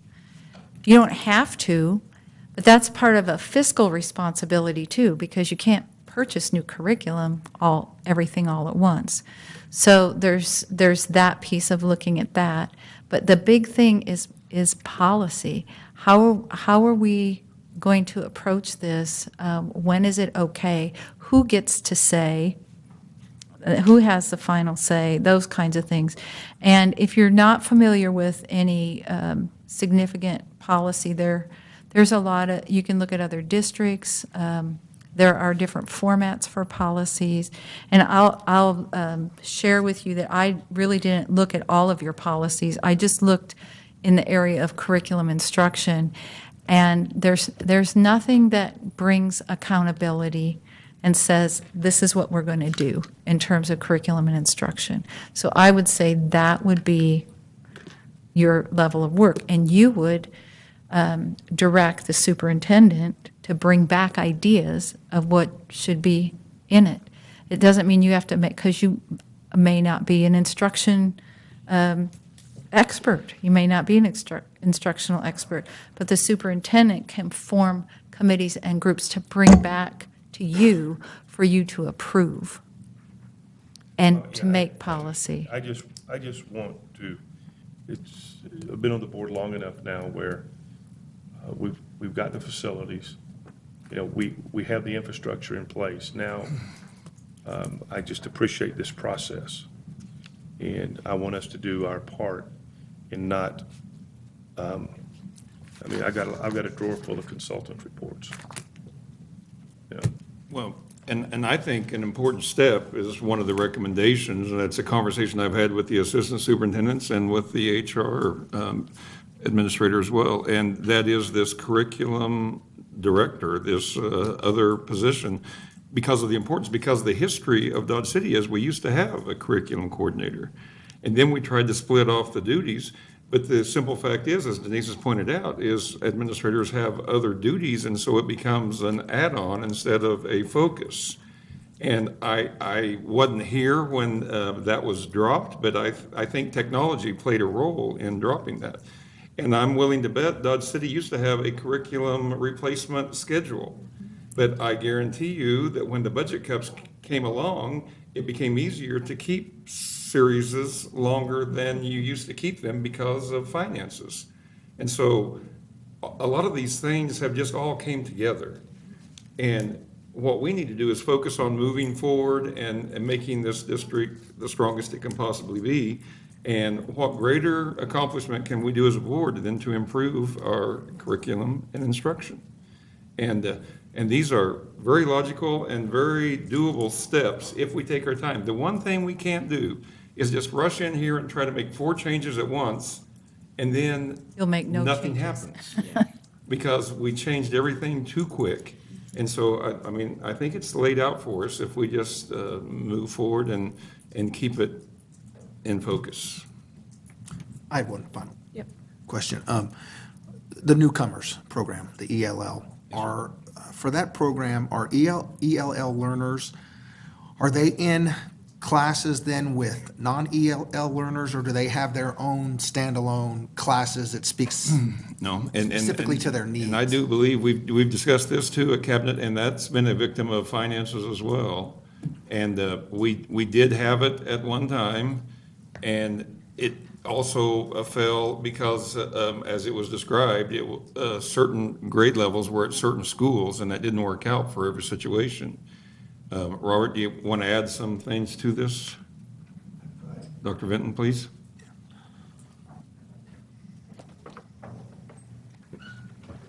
Just stand right by me. The structure of the ELL program at the elementaries, of course, we had different grade levels in different schools. One of the issues that came about is that our demographics, the age of the students that were coming into the district changed. Whereas we were receiving elementary students, all of a sudden the focus became middle school and high school. So the numbers dropped. That was one piece, and it was a moving target. In one case, we might have 5 third graders, and then we would have 4 fourth graders. Whereas at the high school and at the middle school, we were having 20, 30, 40 coming in. That was one piece. And then it brought all sorts of other dynamics to it. So in looking at that, the decision was made to maybe we needed to restructure, and that's what we did. We restructured the newcomer program. In looking at bringing back the newcomer concept, what is it that we're going to need to do? Well, we need to sit down, and Tammy is going to have to provide, the support and all of that so that we can have a discussion of what it might look like.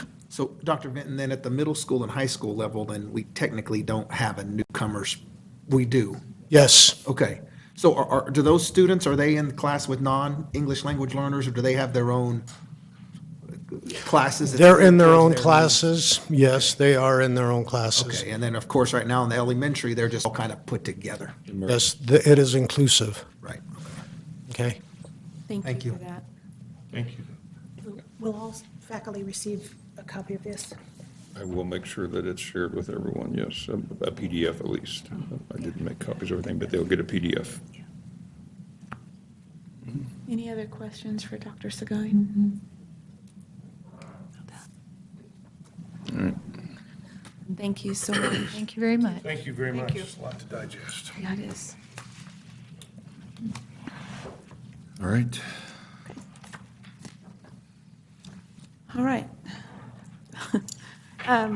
Next up, we have the approval of the ESOL teacher incentives for District Teacher Association negotiations. Kind of Dr. parallels, Benton, doesn't it? you could have just stood up there. Excuse me.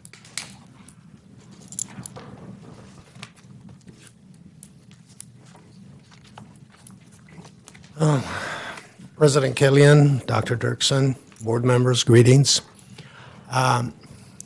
My purpose here is to present to you all a proposed ESOL incentive plan.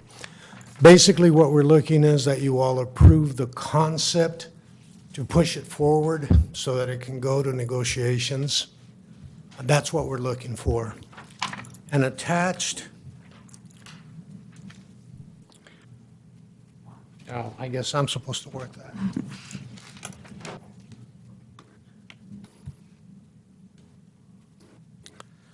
The number of ESL endorsed teachers in the district has declined over the past couple of years. And the reason for that decline, just different factors involved: movement of teachers, retirement of teachers, and basically teachers not being enrolled in the classes that will get them an endorsement.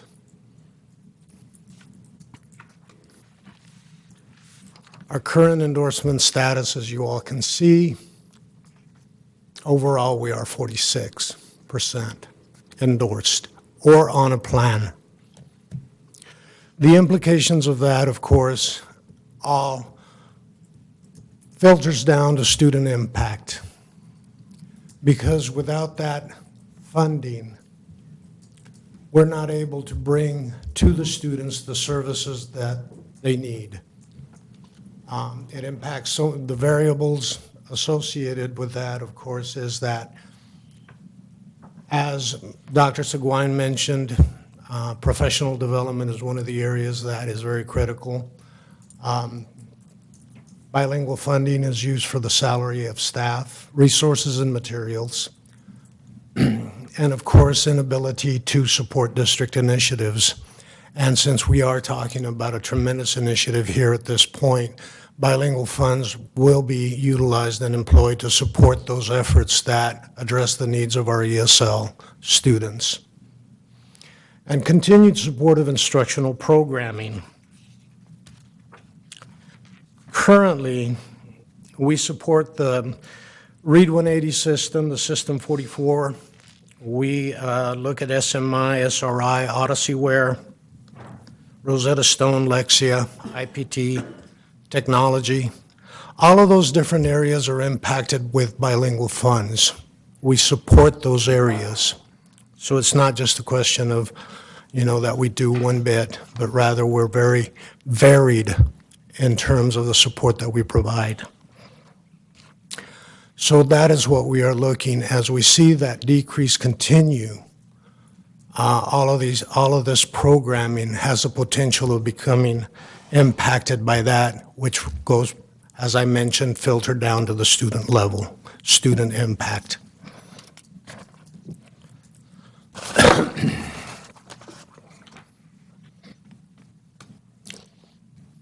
So in order to put this proposal together, one of the things, the structures that we looked at consisted of putting forward a survey to our teachers district-wide. Also, communicated with districts that have ELL populations to see what incentives they were providing. We communicated with universities to find out which one could address our specific needs. And finally, we identified a university. The universities contacted were Pittsburgh State University, Newman, and Fort Hays. Fort Hays was selected. Was there a reason just those three were contacted? I'm sorry. A reason just those three, or were there others contacted as well? Those were the three that we contacted, yes. And how did you choose those three? One of them was that we had to look at universities that were within our region of service. Okay, there were other methods, online, I guess, but these were the universities that we went out and spoke to. We didn't exclude anybody, but these were the ones that were in our area. They were the ones that met the criteria we were looking for. We discussed a lot of them. These were the ones we narrowed it down to, and Fort Hays State is in our service area. And that's one we had to recognize as well and make sure we included them. Okay. Right, Fort Hays and Newman have the potential to offer not only virtual courses, but also. That's what we were looking for, and some of them were just And we're virtual. limited in the number of universities that Yep, can do that. Okay. Okay. In looking at the survey, we had 123 staff members respond to that out of 171 that are not endorsed. And I would point to you to the bottom one that mentioned to us that 88% of them said that incentives would encourage them to pursue an ESOL endorsement or to get on a plan.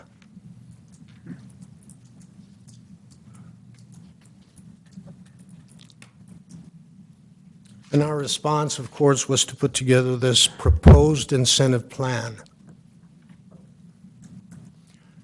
to pay for the expenses of 25 teachers in a cohort group, tuition, books, fees, etc., to offer a mid-completion stipend of $500, to pay for the praxis exam, the licensure expense, once they have passed the praxis, to put that on their certificate. There is a $60 charge. In the past, teachers had to pay that out of their own pocket. It was an out-of-pocket expense. Substitute expense, $100 per day. If they need to take a day to go take the test, if there is a praxis workshop being offered, they can take the day and attend that as well. Mileage reimbursement. The praxis is offered in 3 locations for this upcoming year. One of them is Fort Hays, another one is in Wichita, and the other one is in Stillwater, Oklahoma. And if you look at the mileage, I mean, going to Fort Hays would be about 80 miles one way. That's 160 miles. Wichita is basically 300 miles round trip. Stillwater is around 400. In the past, teachers had to pay that out of their own pocket. We feel that we needed to reimburse that as well. And then finally, a completion stipend of $1,000, and that $1,000 would also go to those that are currently endorsed and working in the district. Okay? And that would be an annual $1,000 bonus.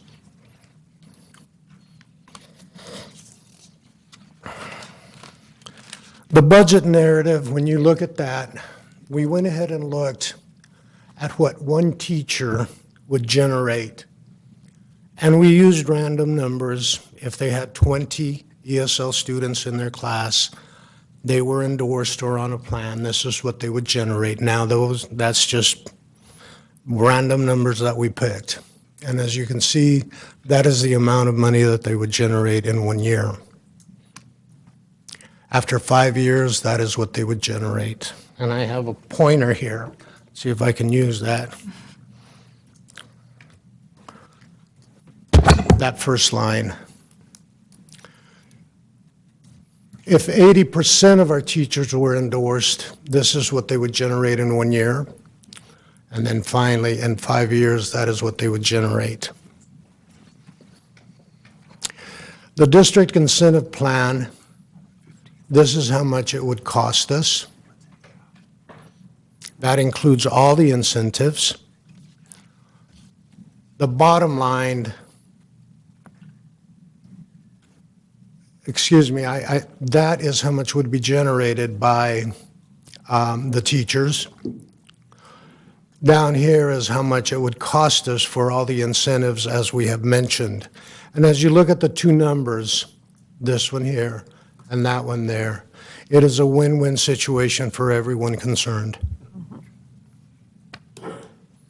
That's federal dollars coming to us. Federal dollars coming to the district, is that what you're saying? Yes. Federal dollars, No, these are state dollars. state dollars. Has there been any talk of the program being adjusted or anything? The program the program was adjusted in that we're looking and we heard what the teachers had to say. They wanted the classes to be during the summer. No. I mean from the state as far as funding. Oh, none that I've heard of. I think that's only growing. I don't think that's No. Okay. changing. And, yeah, and we're proposing that this be subject to change pending funding. I mean, Yes, that's one all of of the this. continuing additions that There were will- amendments. There will be additional clauses added to this, of course, but that will be subject to HR and lawyers and those kinds of things. Making sure that we have everything the way that it needs to be. This is a much better deal than what the teachers before, when we were offering incentives. Do we need to, is there something that we need to do for those teachers that are already endorsed? Right, and that's how come I mentioned that $1,000 stipend will be offered to those teachers that are already endorsed. They'll receive it. And it will be an ongoing thing every year. They don't move on the salary schedule. There's no No. movement on the schedule, it's No. just that 1,000. Every year. Yeah, they've already got. So the initial, once you get this endorsement, you move on the salary schedule, is that what you're saying? Yes, Based on 15 credit, which is. Oh, because, Oh, yes, okay. yeah. yep, you'll get that movement. Okay. And again, I want to mention that what we're looking for is the approval of this concept so that it can be taken to the negotiation board at this time. Yep. We want your approval so we can, because it is a negotiable item, so we got to get the negotiating teams to agree to it too. But we wanted the board's commitment from this from the beginning, so. It would have, Okay, you're sure, these numbers look almost too good to be true. I mean, really, Well, I just want to make sure that we're. I remind you that it was brought to our attention because of the change of staff that we had, and that was one place we saw a real pocket where we lost. I mean, There- we're on the other side of it. There is a tremendous amount of potential for growth in this area in terms of the revenue that could be generated. There is. And But it- I want to make sure it's presented in a win-win situation, because the goal is that we're providing a program that improves instruction for Exactly. students that need it the most in a school district that has this population that needs to address it. Yeah, so it's So how long would the what we're trying to program take if they did it throughout the year, not just in the summer? That can vary. In some case, go ahead, Ramona, you can. It could be set up where you do 3 hours in the summer, 6 in the fall, 6 in the spring, and you can be finished. So I guess just conceptually, if they had 2 separate cohorts, because I imagine there'd be half that would want to do it faster because they gain more money quicker, or, Yeah, and we can work that Yeah. out, what that's gonna look like with the university, that it could be that we have a going and it's fine. That we get one up and going and then we start another one, just depending on, how the kind of response we get from teachers who actually will enroll in those courses and do the seat time for the courses. It could be that, we have, Fort Hays doesn't really want to go much over 25 students, just because of the quality of instruction they feel like they could give. But we could start another cohort and have one group going at a time. The law that surrounds bilingual education states that as long as a teacher is making adequate yearly progress, so that's 1 class per year, as long as they're doing that, and as long as they have taken that class, since we're talking about 25 new teachers, as long as they take it before the beginning of the next academic year. So if they take it in the summer, we will be able to count those teachers for this funding. That's due on 9/20. And they have a 5-year window to complete everything. So it could be a summer-to-summer class, that's fine. If there is and that's one of the things that we appreciated from working with Fort Hays. They said they would structure the program to meet our needs. So if we see a need to begin another class, say, for example, in the fall, they would be willing to do that. Now, this would have to be negotiated every contract then? Yes. Yes. So we're asking for board support to take that forward. So Now, one of the things that I do want to say, I know that money is good, and for all the initiatives that the district is looking to undertake, money will always be very, very supportive, but we're looking at the impact that the lack of the ESL endorsement is having on our students. Given the fact that our money is very spread out in terms of the utilization of these funds, but they're all geared toward having student impact. And that's the primary focus. You said there would be 5 years to complete the 15 hours. Yes. Like, that's a long time. If you only have 25 block of people that can go, it's a kind of a long time for me for a 15-hour. Because that's going to hold up your money. Or do you start? the cohort will Somebody be else. designed to finish in a prescribed schedule. It will allow someone that can't keep up with that schedule, they'll have that much time, and they'll have to jump in one of the other cohorts that is going, and may become extra, and we'll see how it goes. Hopefully, it flows together where a majority finish on schedule in the 18 months that it's actually set Yes. for. In many instances, a lot of the individuals that come and decide to get started with their ESL endorsement are teachers that are new to the district. When you begin to look at all the different facets that these new teachers are undergoing and becoming acclimated to the district, learning the computer systems, et cetera, those kinds of things, sometimes it becomes something that is just another tremendous burden to undertake a class, so they decide to wait. Having it in the summer will address that kind of issue. And these are graduate level classes, so it helps them in their step increases. Yes. Yes. They are, and as you said, as you alluded to, 15 hours moves you across that chart. 15 hours is halfway to a master's. So my encouragement to the teachers is go ahead and, you're just starting out with a bachelor's, take those 15 hours that the district will pay for and go get your other 15, 16 hours, 17, and come up with a master's and move even further across that chart. I mean, that makes the most sense for a teacher, and that those good incentives will encourage them to do that, which again, just improves the quality of instruction. Now, if they've signed up for a master's, for example like that, if they're in a graduate program at a different university than Fort Hayes, would they still be eligible for the $1,000 and all those? Yes. Yes. Okay, if they brought it from a different Yes. university. Okay. I'll move. Like if they brought it from Kansas State. I move. All right, Ryan motioned and Tammy second. All in favor? 7-0. Thank you Dr. so Goodwin. I much. think we would like to see the finished documents, you know, because you said you had some things to work out.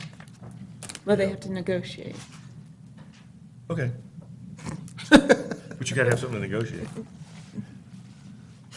Thank you so much. All right, Thank thank you. Yep, and we will provide that. Okay. Yep. It's really exciting, and I think it was pointed out, but I want to reiterate, we talked to many other school districts, and we're not the first to come up with this. And we do compete in the recruitment and all of that, so I think it's a great idea, and I'm excited for it. So. Great. All right, we have next up the approval of the Kansas Education Systems Accreditation District Goals. All right, good evening. We've talked to you off and on this school year about KISA and the accreditation process, and also shared different information with you and we can review. However, there were a couple things that we wanted to address tonight, and an approval also of the goals. So as a quick reminder and background, last year we gave out needs assessments to our school buildings and kind of let the teachers work through different pieces. We had 5 different rubrics, or 4, I guess, different rubrics that they worked through and gave us feedback.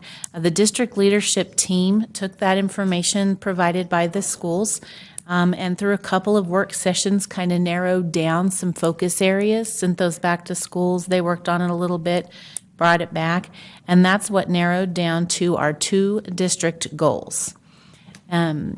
We entered year 2 of a 5-year process, and in September, we had the choice, and we had to submit where we were coming into the state. We felt with a lot of the work that we had already done and the work that we had done in the spring and early fall, that we felt like we could come in year 2 instead of year 1. So this year, we combined both of those years' worth of work, and on March 8th, we had our first outside visitation team visit. Bill Bierman is our chair, and we had 4 other members that came in, and what we did with them on that day is our district leadership team started with them, shared some information about our foundational structures, which, by the way, the identified foundational structure that we needed the most attention on was our tiered systems of support, which Dr. Seguin mentioned in her audit. And I'll point out a couple other things this evening that it's just kind of interesting and how it all works out. But so we shared about our foundational structures, and then during that day, they went to the high school and did a site visit at the high school and had focus groups with some teachers and students. Then they went to at the high school, we also had middle school representation. So there was 1 secondary focus group, there was 1 elementary focus group, and that was held at Sunnyside. And we had 3 other buildings come in and send representatives instead of all 9 of them, just so we didn't kind of overwhelm. They warned us they didn't want a dog and pony show, so we really made sure that we didn't do that.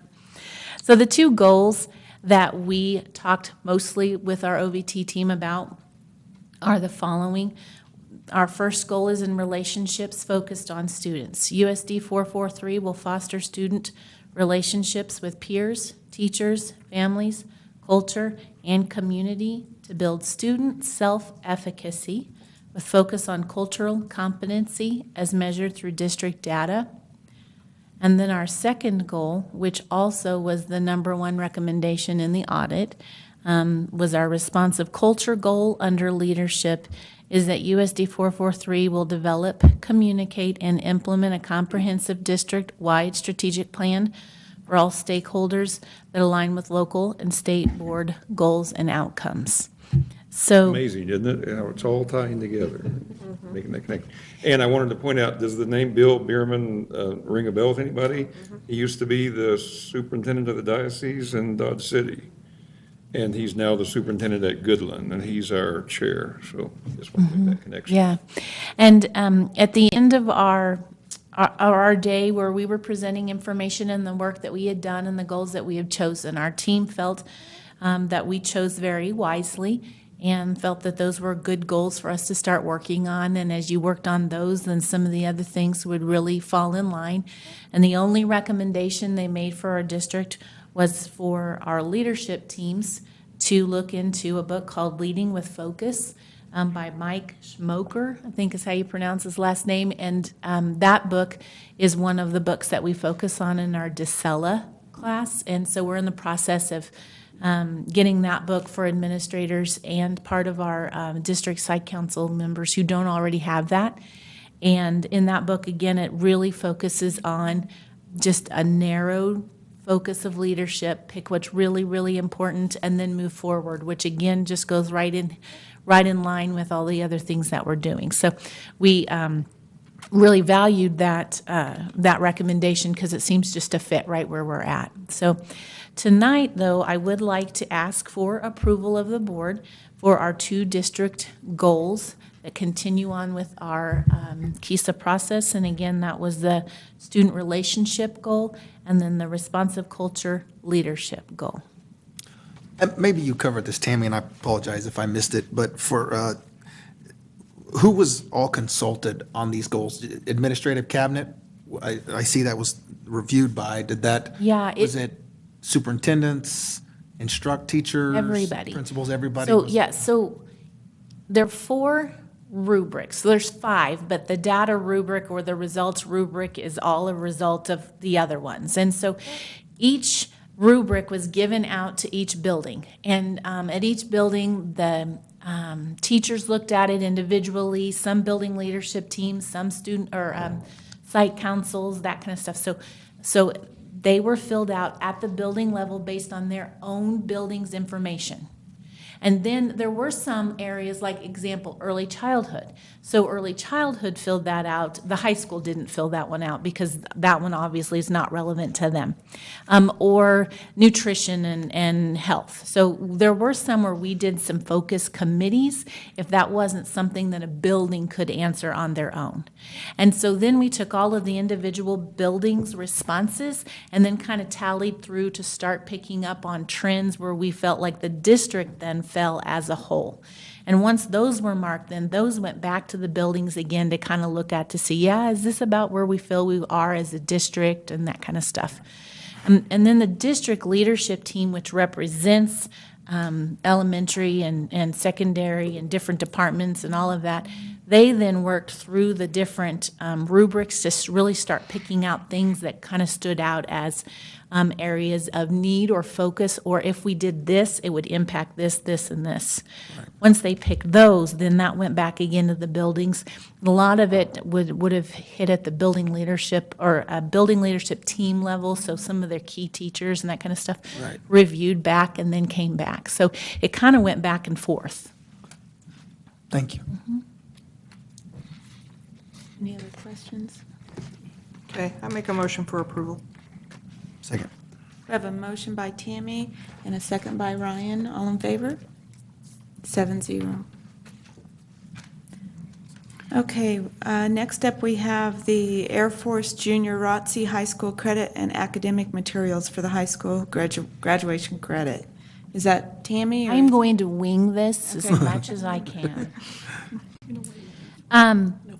In the fall, the Board of Education approved the application for the junior ROTC. Okay, so at this point, what we're asking, and it goes in accordance of the expectations, is that we ask for approval for the curriculum that goes along with that process. Now, again, we're still in application process and that kind of stuff, so this is just kind of a step that goes with it. There's not currently any financial considerations with it because again, if and when we receive that, then the curriculum and that kind of stuff will come into play with it as well. And there's some key components of the curriculum. One of it is the aerospace science, leadership and education, and then health and wellness. And in the board consideration sheet, there was an attachment that shows you more details of the textbooks. And those have been reviewed by secondary, at least secondary superintendent, and is moving forward with this recommendation. I think a key point to make is that there's no cost to the district for these materials, that the Air Force will pay for those materials. How much credits granted through this program? I'm sorry, sir? How much credits granted through this program? If they participate, well, it says graduation credit. If they go through this, are they getting awarded credit for participating? Yeah, Jackie. Elective credits? Thanks, Jackie. I think it's an honor to have that program in our high school. Yeah. I'm proud of that. And we did earlier in the year approve the program, so now you're just approving the curriculum that goes with the program, which also includes the graduation credits to be approved. And this starts in 1920. It won't be next year. Oh, we won't start till 20? Make a motion to approve? I second. All right, we have a motion by Tracy and a second by Pamela. All in favor? 7-0.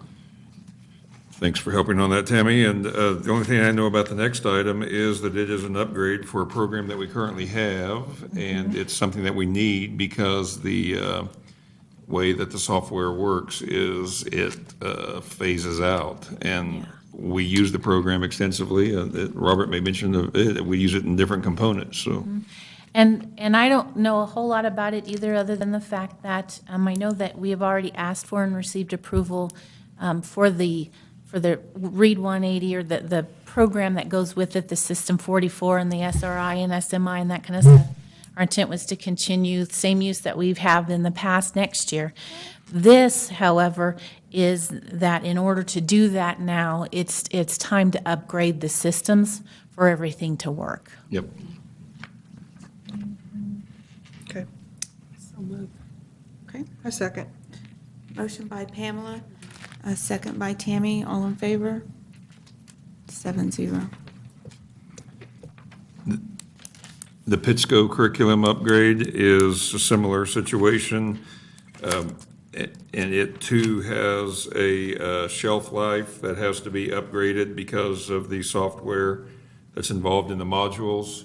These are used extensively at both middle schools, and very important to keep the upgrade going.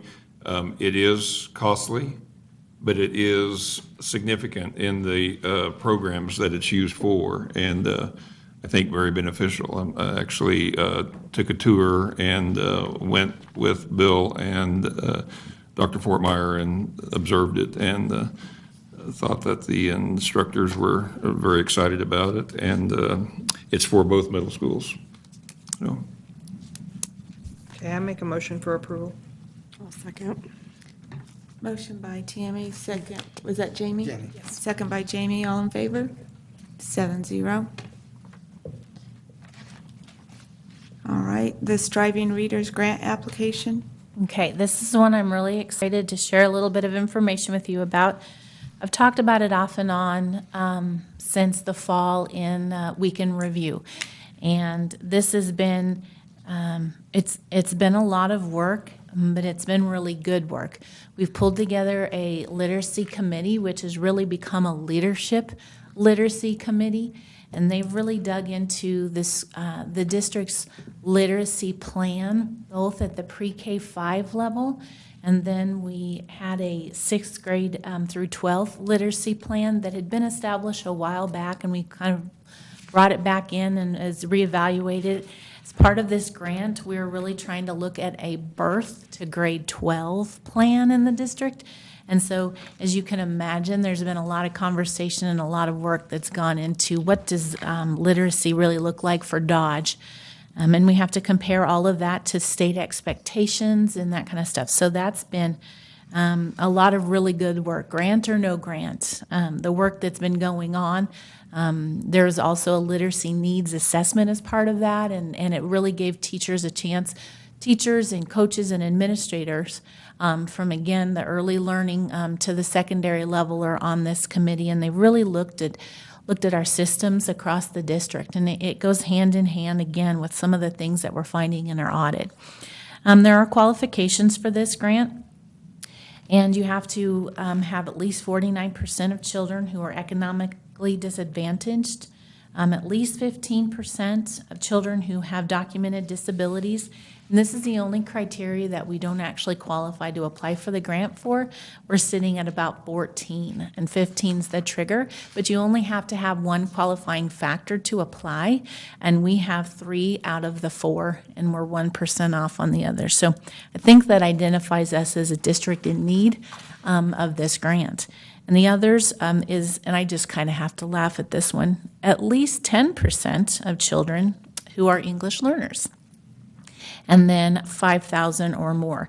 There are some districts that can apply for this grant if they join a consortium, and so they still have to meet a qualifying factor, but they don't have to end up with that 5,000 or more district enrollment number. It's a little over $3 million granted over 3 years, and we just recently found out what the little over $3 million represents, and that's $3,225,000 that is then divided over 3 years. The grant requires certain things. We have to pay an outside evaluator to be part of the grant to make sure that we're following things and doing things appropriately. You can only spend 25% or less on salaries. They don't want you to go hire a bunch of people and then have to fire them after 3 years. The main point of this grant is obviously to focus on literacy, but then to really make sure that things are sustainable after the grant funds go away. So they do require instructional coaching with the grant. They want you to spend a lot of focus on professional development, and we will look at that within the structures of our own district, but then a lot of contracting, and then repurposing again, going back into the instructional coaching, the focus of where we're spending our time. The district has chosen 4 goal areas, and that's language and vocabulary, culture, reading and phonics, and writing. And again, those really kind of come back into play of some of the same things that Dr. Seguin had talked about as a district need. And that popped up very well in our needs assessment when we conducted that. There's also an area that in each of those categories, we have to make sure that we're focusing on the family impact and community, and not just involvement, but truly helping our families and our community understand the importance of literacy and the role that they play in it, which is different than some of the things that we've done in the past. So we are asking for permission to apply for the Striving Readers, and it's now called the LINK, the LINK grant. That grant application is due on April 18th, and we will bring back more information about the grant, but we are completely immersed right now in budgets and refining goals and the literacy plan to be able to, we don't have that complete package for you today.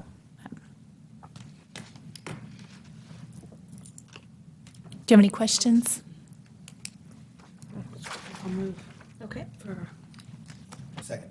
I have a motion by Pamela and a second by Brian. All in favor? 7-0. Thank you. Thanks, Tammy. All right. How about I'd like to ask permission. I know Tammy hadn't been feeling well with headaches and all that. I want to give her permission to go home, as well as the administrators that have worked all day. If there's, not that we haven't too, but I just feel like they've been here a long time. I want to remove some fear from our new board member. This is not typical for us to be in board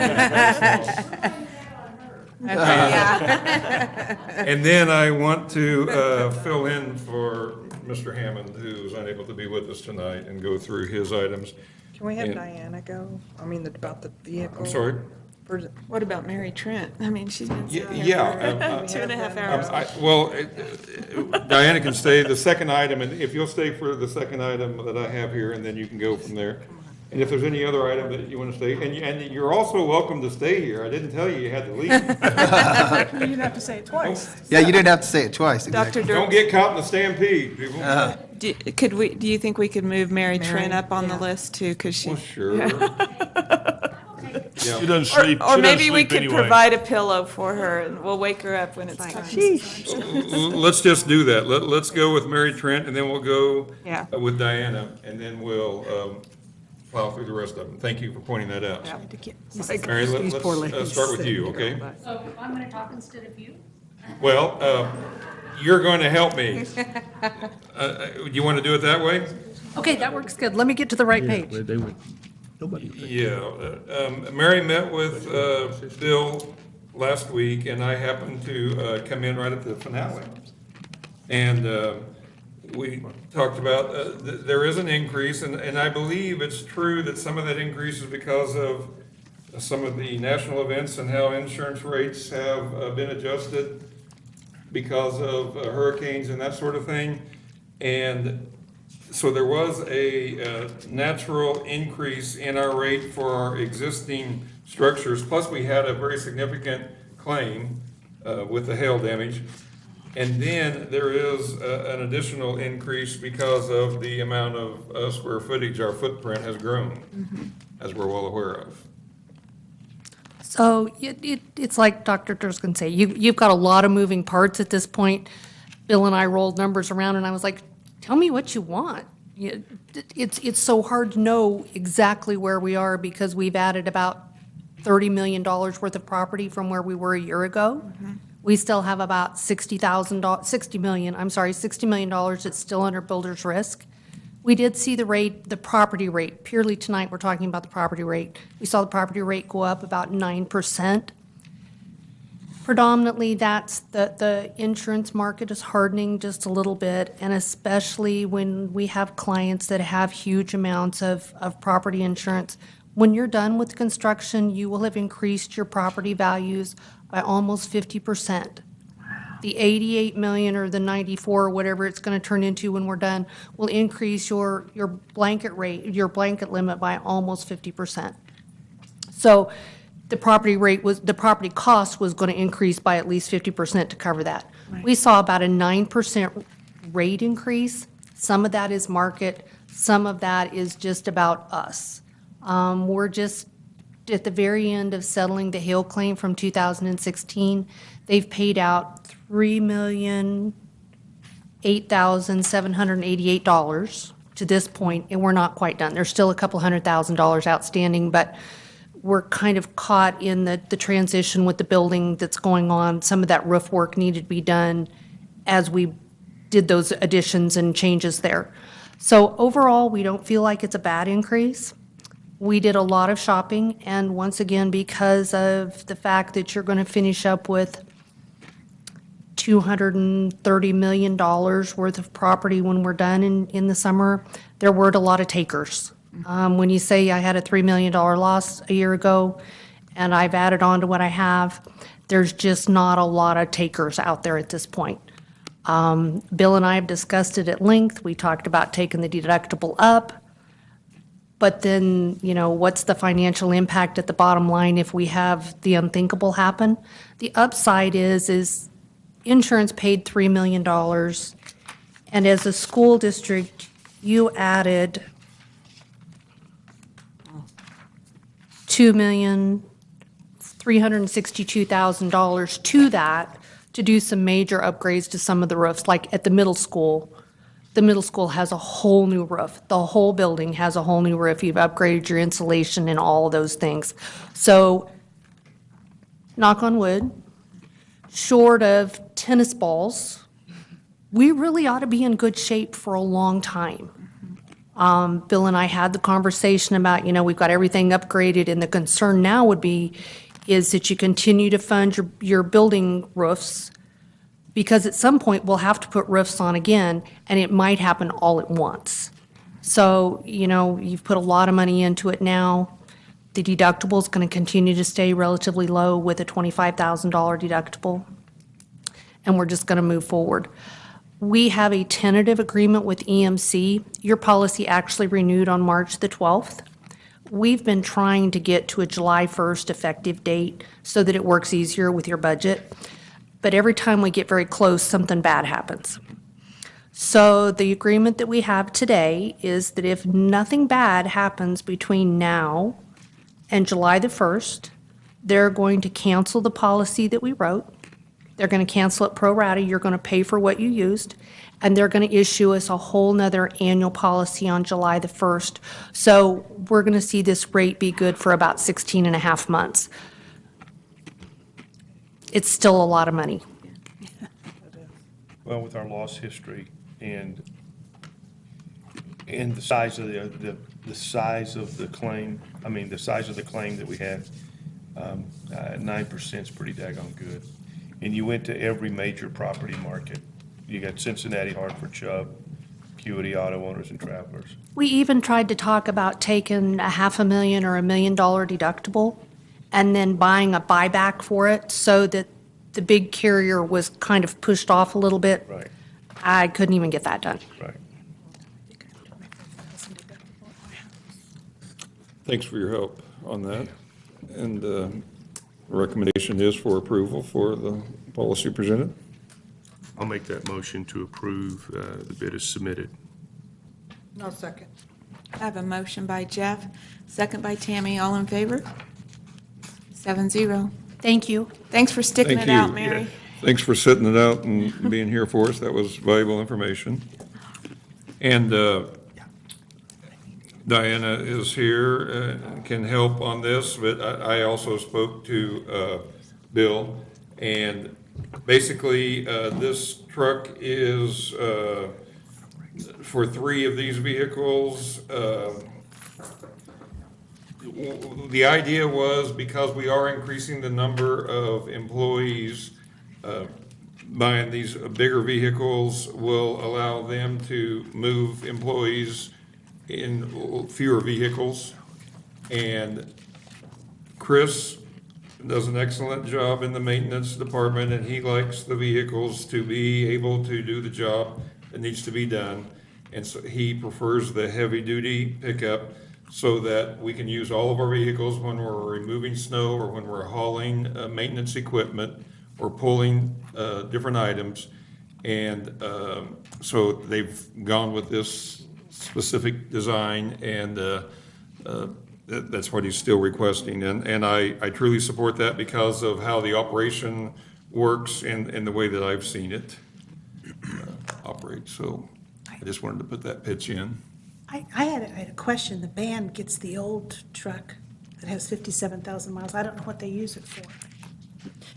When they travel, they have a trailer that they put all their instruments in, and that's what they use it for. That's why I wondered why the band wouldn't get the new one with no miles on it and let the old one go for. It's only for 3 people. It's for 3 passengers, the 2004 GMC. And the other one's not a 3? No, it's a 6-passenger. The 04 is a 6-passenger? No, the new one. 04 is a 3-passenger, and the new pickup is 6-passenger. Oh, and he wanted the 6-passenger. Uh-huh. Yes.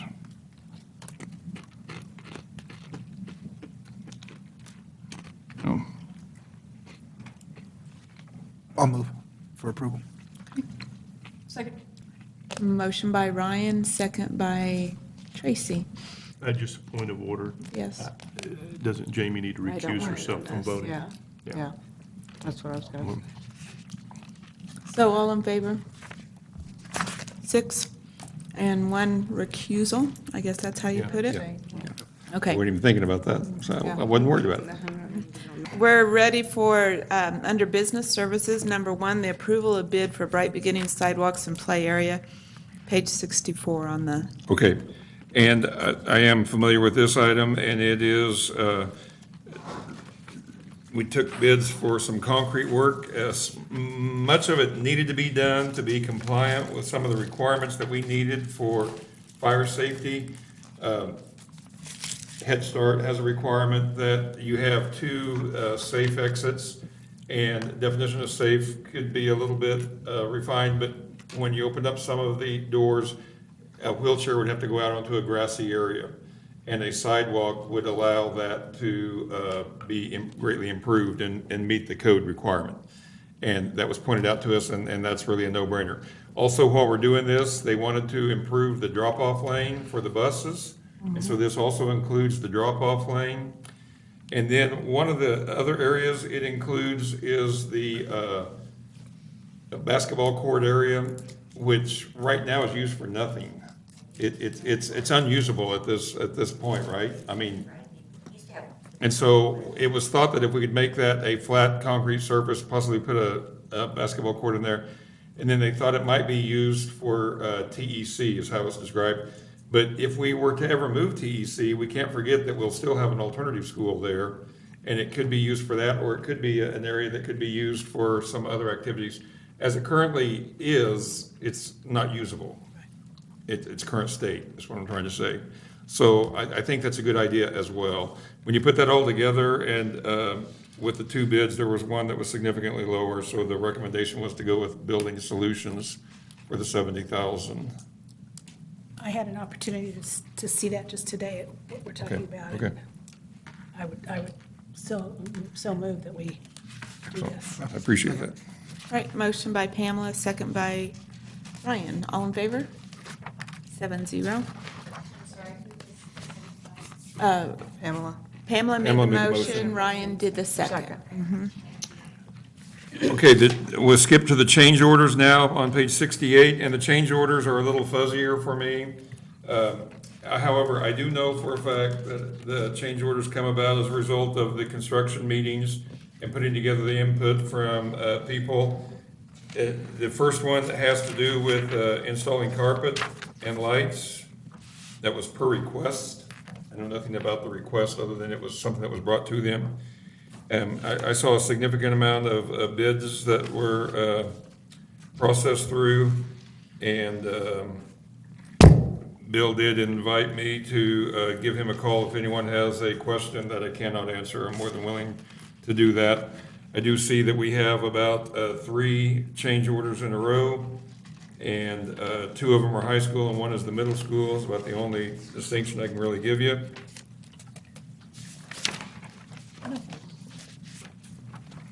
Jackie, you said you might know something about one of them? Well, I can take a stab at it. I think the second one, if you read the details, is,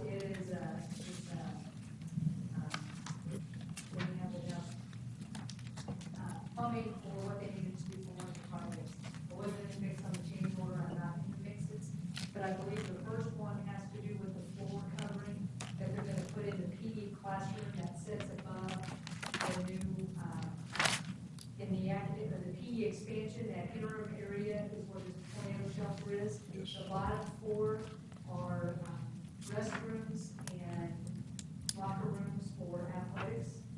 And the top floor is a big open room that will be used for PE, cheer practice, after school, things of that nature.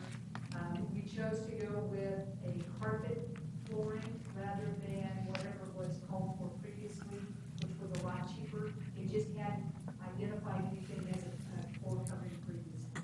So that's why there is and I believe that one is by our district reserve, what we were paying for. That's the only thing that I'm aware of. Yep, I think that's accurate.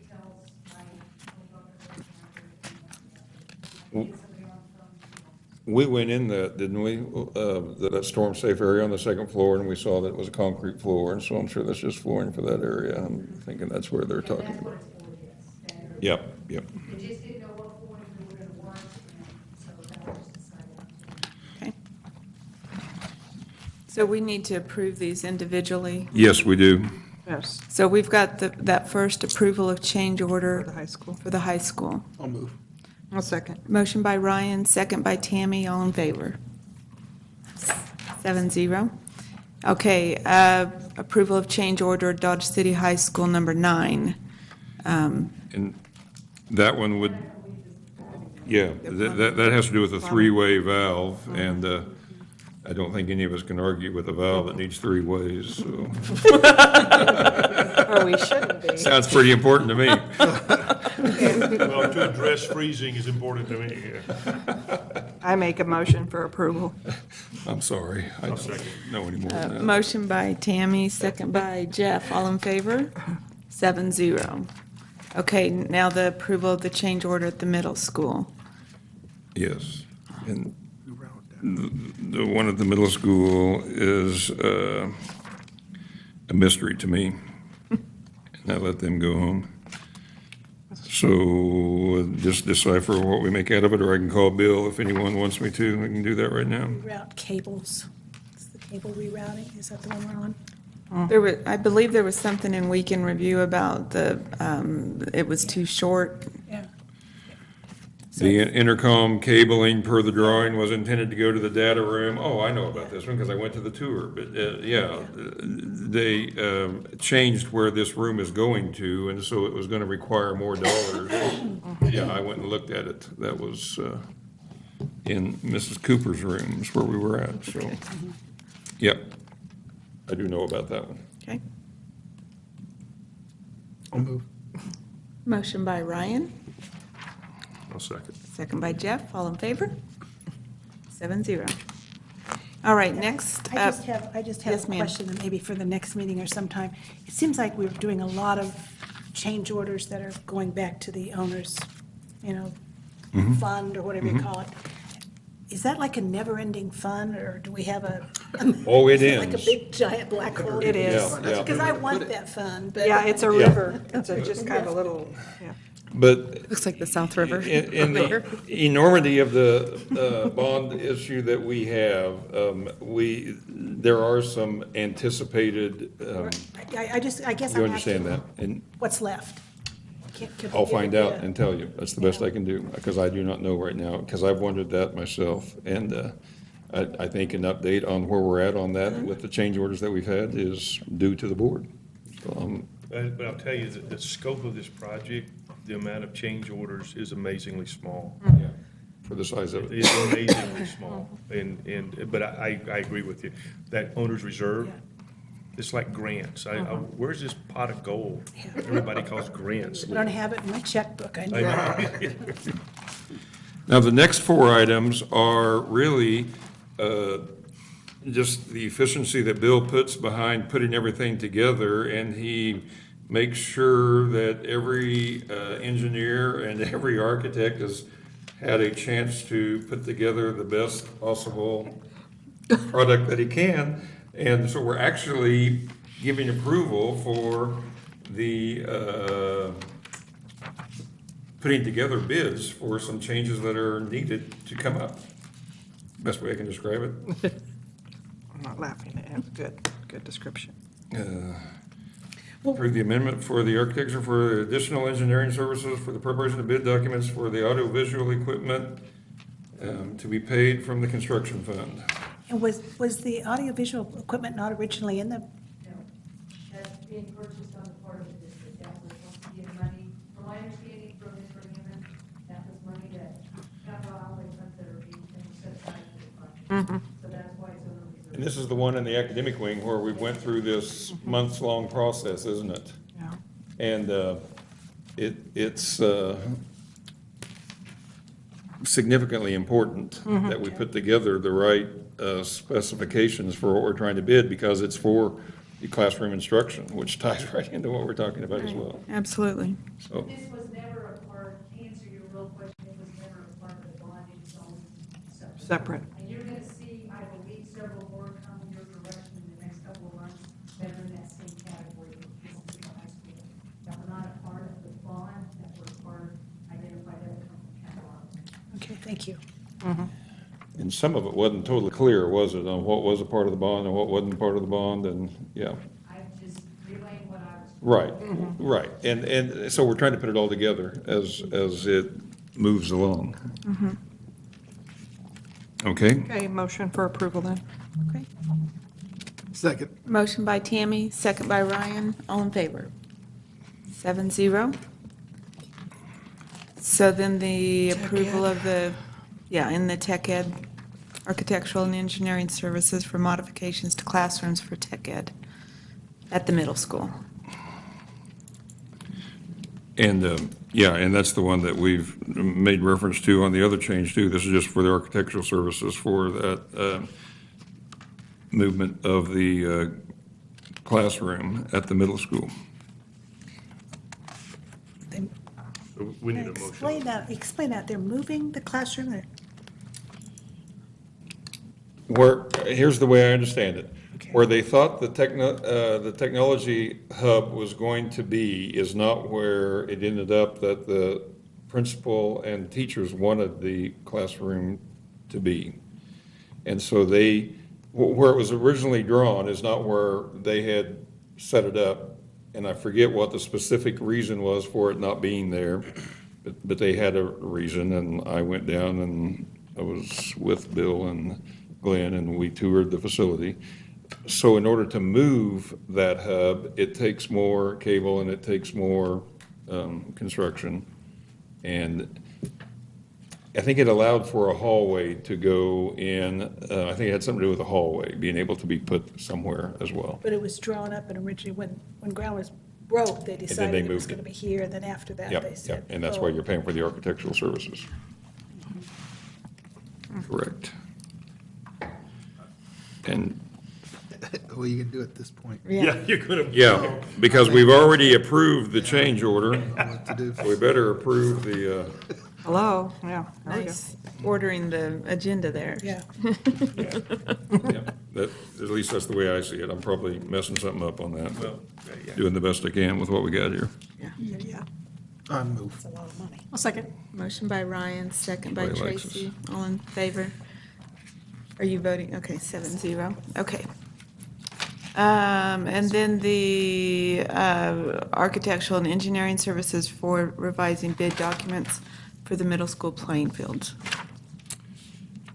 And I think that says we have refined what we're going to do, and we have approved the two-field concept, and that is for the fields to be drawn up and put together for bid specifications as approved by the board. Okay. I make a motion for approval. I'll second it. Motion by Tammy, second by Jeff. All in favor? Are you voting in favor or no? No. Okay, 6, all opposed, 1. And the last item has to do with the paint booth, and I have heard a lot about the paint booth, and I think after much deliberation, they have finally put together something for a paint booth, and this is for the architectural fees for that. And this too was not in the original drawings, but as they put together what they were wanting to do, this is for the welding shop, isn't it, in that area? Right, it's on the north side, and it's actually so that they can't because of the laws, but I don't believe this was in the original drawings. It was in the original design, and it was removed from the design plan to the architectural plans because of the regulations that the paint booth can't be connected to the building. There you go. So then they set it aside, let's get this was a piece, I think all along that was out of a different pot of money as well. But it's been in the plans all along, they just finally landed on a location because of all the other parts and pieces of the project. I sat through way too many hours of that. Yeah, there were specific meetings for paint booths, I know that they talked about this for a long time, so I am familiar with that one. I know it's silly, but what's a paint booth for, I'm sorry. paint booth like For a vehicle. Vehicle, that's- for- Yeah, for projects, and it had specific requirements. What you will actually be able to do is drive a vehicle through there or a trailer through there to bring like a welding project, like if you build a trailer, they could bring it through and meet all the regulations. You have to have a set of- Yeah, it's a lot. So you know, we have to meet the same regulations now. When we built the original high school, we had You know, I will tell you that I was in a meeting, in the economic development meeting with several of the manufacturers, and they had walked through the welding shop, and they were absolutely thrilled with what we'll be able to teach. our bids came in very good on this as well. Right. You bet. I'll make a motion to approve a change order for the welding. For the paint booth, I'm sorry. It's an amendment of the architectural and engineering services. Well, whatever you said, I make that motion. Motion by Jeff, I'll second it. second by Jamie, all in favor? 7-0. And Dr. Dirksen, we do have one more, the purchase of furniture at Yes, Central. yeah, and the purchase of furniture has gone through kind of a prescribed process for each of the elementary schools, and it was Central's turn for this, and they did put together a bid process and did have the support of the architect on this, and came up with a recommendation based on that information that involved two different groups that they put together. And I do know it's consistent with what they've done with the other schools, and I The think the teachers, process. administrators, a part of that decision. They were. Okay. Jackie, can you elaborate on that as far as what principals and did teachers have some input on furniture? I did decide on maybe the teachers and kids. Students and kids. Students picked out all the student desks, they picked out all of the student furniture, teachers picked out their stuff. But is this for, this And is for? I think at the elementary, it looked a little bit differently, because I think at the elementary, they were worried about 19 different items for 9 different elementary schools. But there was a process that they did go through, and I think it seemed to be fair for the schools involved that I've talked to. Motion. Motion by Tracy, Second. second by Ryan. All in favor? 7-0. It's complicated because you can't buy all the furniture all at once, because you'd have to store it someplace, and you have to wait till schools are ready, and so that's kind of how that format is going along. Okay, so we have Board of Education member district responsibilities, Park and Rec Advisory Board. Pamela, have you had a meeting? for that? I called them finally to tell them I was on the board. They didn't know I was on the board. Okay. A way of communicating with me, so I hopefully will get notices now of meetings. Okay, good. Bright Beginnings Head Start Policy Council, Tracy? Applications have been open for the 18-19 school year. They're taking, or is going on currently, Sunnyside, Bright Beginnings, full and half-day preschool classes. Both is where they're taking those applications. The fire marshal approved the rooms at Sunnyside, so they can start moving equipment in there. Those 3 classrooms, right? It's 3? Yep. And all the elementary school principals and staff have been welcoming Bright Beginning students, so they do their kinder visit day with all of those. And, you know, little kids' eyes get big and excited at that. They're finishing up spring home visits with parents. They met with families last week, the teaching teams, reviewing the student progress throughout the year, setting up home and school goals, and completing spring screenings. The Focus Area 2 team will be Bright Beginnings April 16th through the 19th for the review. We've been working on the performance standards, policies, procedures, and action plans and program forms. I know last week we met in small groups one morning and divided and conquered and really accomplished a lot and dove deep into the action plans, and it was a wonderful experience, and everybody was fully engaged. So, and then we have a meeting tomorrow. So, but I would say that Debbie did a fantastic job of that small focus group action. Great.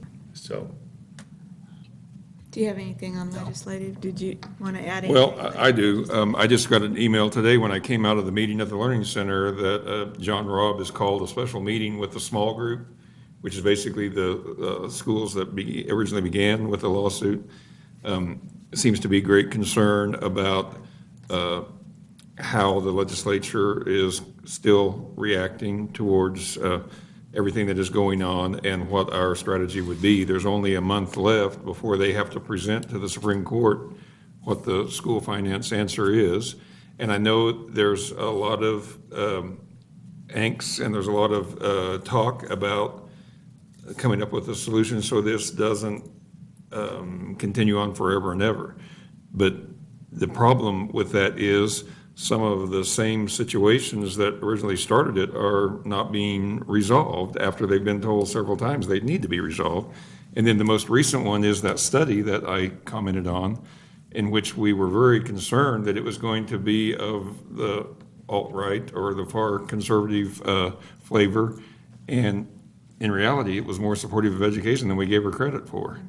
And was very complimentary to the state of Kansas and how efficient the state as a whole has been for each district, and also pointed out that there is a cost associated with success in education, that it does take money to be successful at that. So very interesting. Problem is, we're not a state that has tourism. We're not a state that has a lot of revenue coming in different cycles, and we've got to figure out where that revenue is going to come from. And bottom line is, that's the issue. So I will attend that meeting on Friday. Thought I had Good Friday off, but, you know, yeah, I'm going to a meeting. But I'm going to parlay that with the mileage will end there, and I'm going to go see mom and dad. So I'm excited about that. That'll work. Yeah, all things come together good. So that's all I know right now. But it is very concerned about it because it is still an issue, and don't see a whole lot of movement toward that. But there's always things going on that we don't know about, and so we just have to have hope that it will work itself out. So I want to be positive about that. Okay. Capital outlay, we don't have anything. Yeah, I would say that I'm a little concerned that we're running into April and we haven't had a capital outlay committee meeting, but we've spent a lot of capital outlay money that wasn't construction related. So I don't know where that status is, but. Okay, and I'm writing that down too. And not being familiar with the process, I really don't have the answer for that. So Typically, it's early fall. that's what you said, and that never happened. Mm-hmm. I'm sorry, December, yeah, usually September was December. Okay. So we're all still waiting. It was December this year, is that what you're saying? You know, Fred, there's a couple of things too. The status of the food service building. And then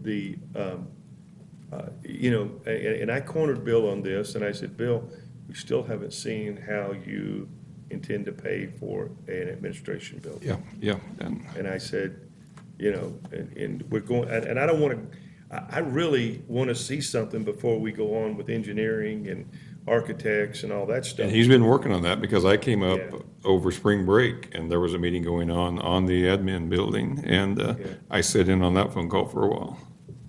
Yeah, I mean. That was a dry phone call, but that conversation was going on. Well, I mean, you know, And I want to add to this, Jeff. I asked Bill, because I've been down there several times to see the status of the food service building. I talked to Lisa about this today, but I've asked Bill to put that on our next tour. When we do a tour, we need to stop at the food service building. Maybe that'll get some of you to come along too, because I don't know if you saw it from the beginning, but it's totally gutted, it's totally different, and it's turning into something pretty neat. And it's going to have some storage for paper and some storage for some other things, and it's going to have the refrigerator and freezer that was needed for serving the whole district to be kind of the central station. So that's a good point. Well, I think that the concept's great. Yep. Okay. And, yeah, go ahead. Calendar committee, we'll have somebody at our July meeting, we'll appoint somebody. Kansas Heritage, we really don't have anything new to report on that. And then we've got Ryan scheduled to approve bills for April. Okay. So announcements, Monday, April 9th, we'll have Board of Education meeting here in the Austin Boardroom at 6 o'clock. And then our work session or work retreat, as Dr. Dirksen wants to say, I think we'll have pedicures, right? Is that? I said something to Lisa about that. I want you to keep that Saturday. I'm planning on 9 to 12. I'll have snacks there and coffee, but I figured if we all meet at McDonald's afterwards, that's because you wanted to go there. I'm not going to feed you sandwiches or whatever. And if you guys want to do something different for lunch, you can, but I'll have some healthy snacks and some donuts too, or something like that, so. So put that date Give you some options. on your But calendar. yeah, It's do very put that on the important we calendar. all be there. Then April 23rd, Monday, we'll have the luncheon meeting at Alternative Ed at noon. And then Friday, the 27th, is the district's retirement banquet at 6 o'clock at the high school. And do we need to give Yolanda a RSVP on that? Yes, yes. And I want to add one. I took Tuesday off last week, and I went to the junior college tournament, and I had an extra ticket, and Gary Sechrist went with me, the KESB representative, and he is going to, when he remembers that he was going to give me some dates, I'm going to email it to both of you. You've already been. You need to go to an orientation that he's going to hold here at the Learning Center. Okay. And it's just going to be like a new board orientation, and I will let the rest of the board know when that is. If you want to show up for that, you can. You've already been through it. You don't have to, but I just want you to know what's going on, because I think anytime we have KSB training going on. We also got an email this week. They provided a workshop at the Learning Center and have already asked if they can put it on the calendar for next year. And that makes us a great ambassador for Southwest Kansas. And of course, we, with open arms, said absolutely. And that's just cool. So I'll give you some dates, and you let me know what works. And you've already been, so you don't necessarily have to go, but I definitely wanted to get Jamie involved. I think I passed. And you passed, yeah. I think you did too.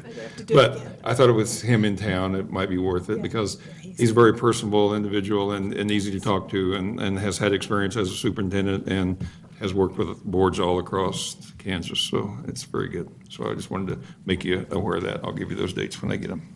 Okay. Do we have any items for future board meetings or additional information that we'd like?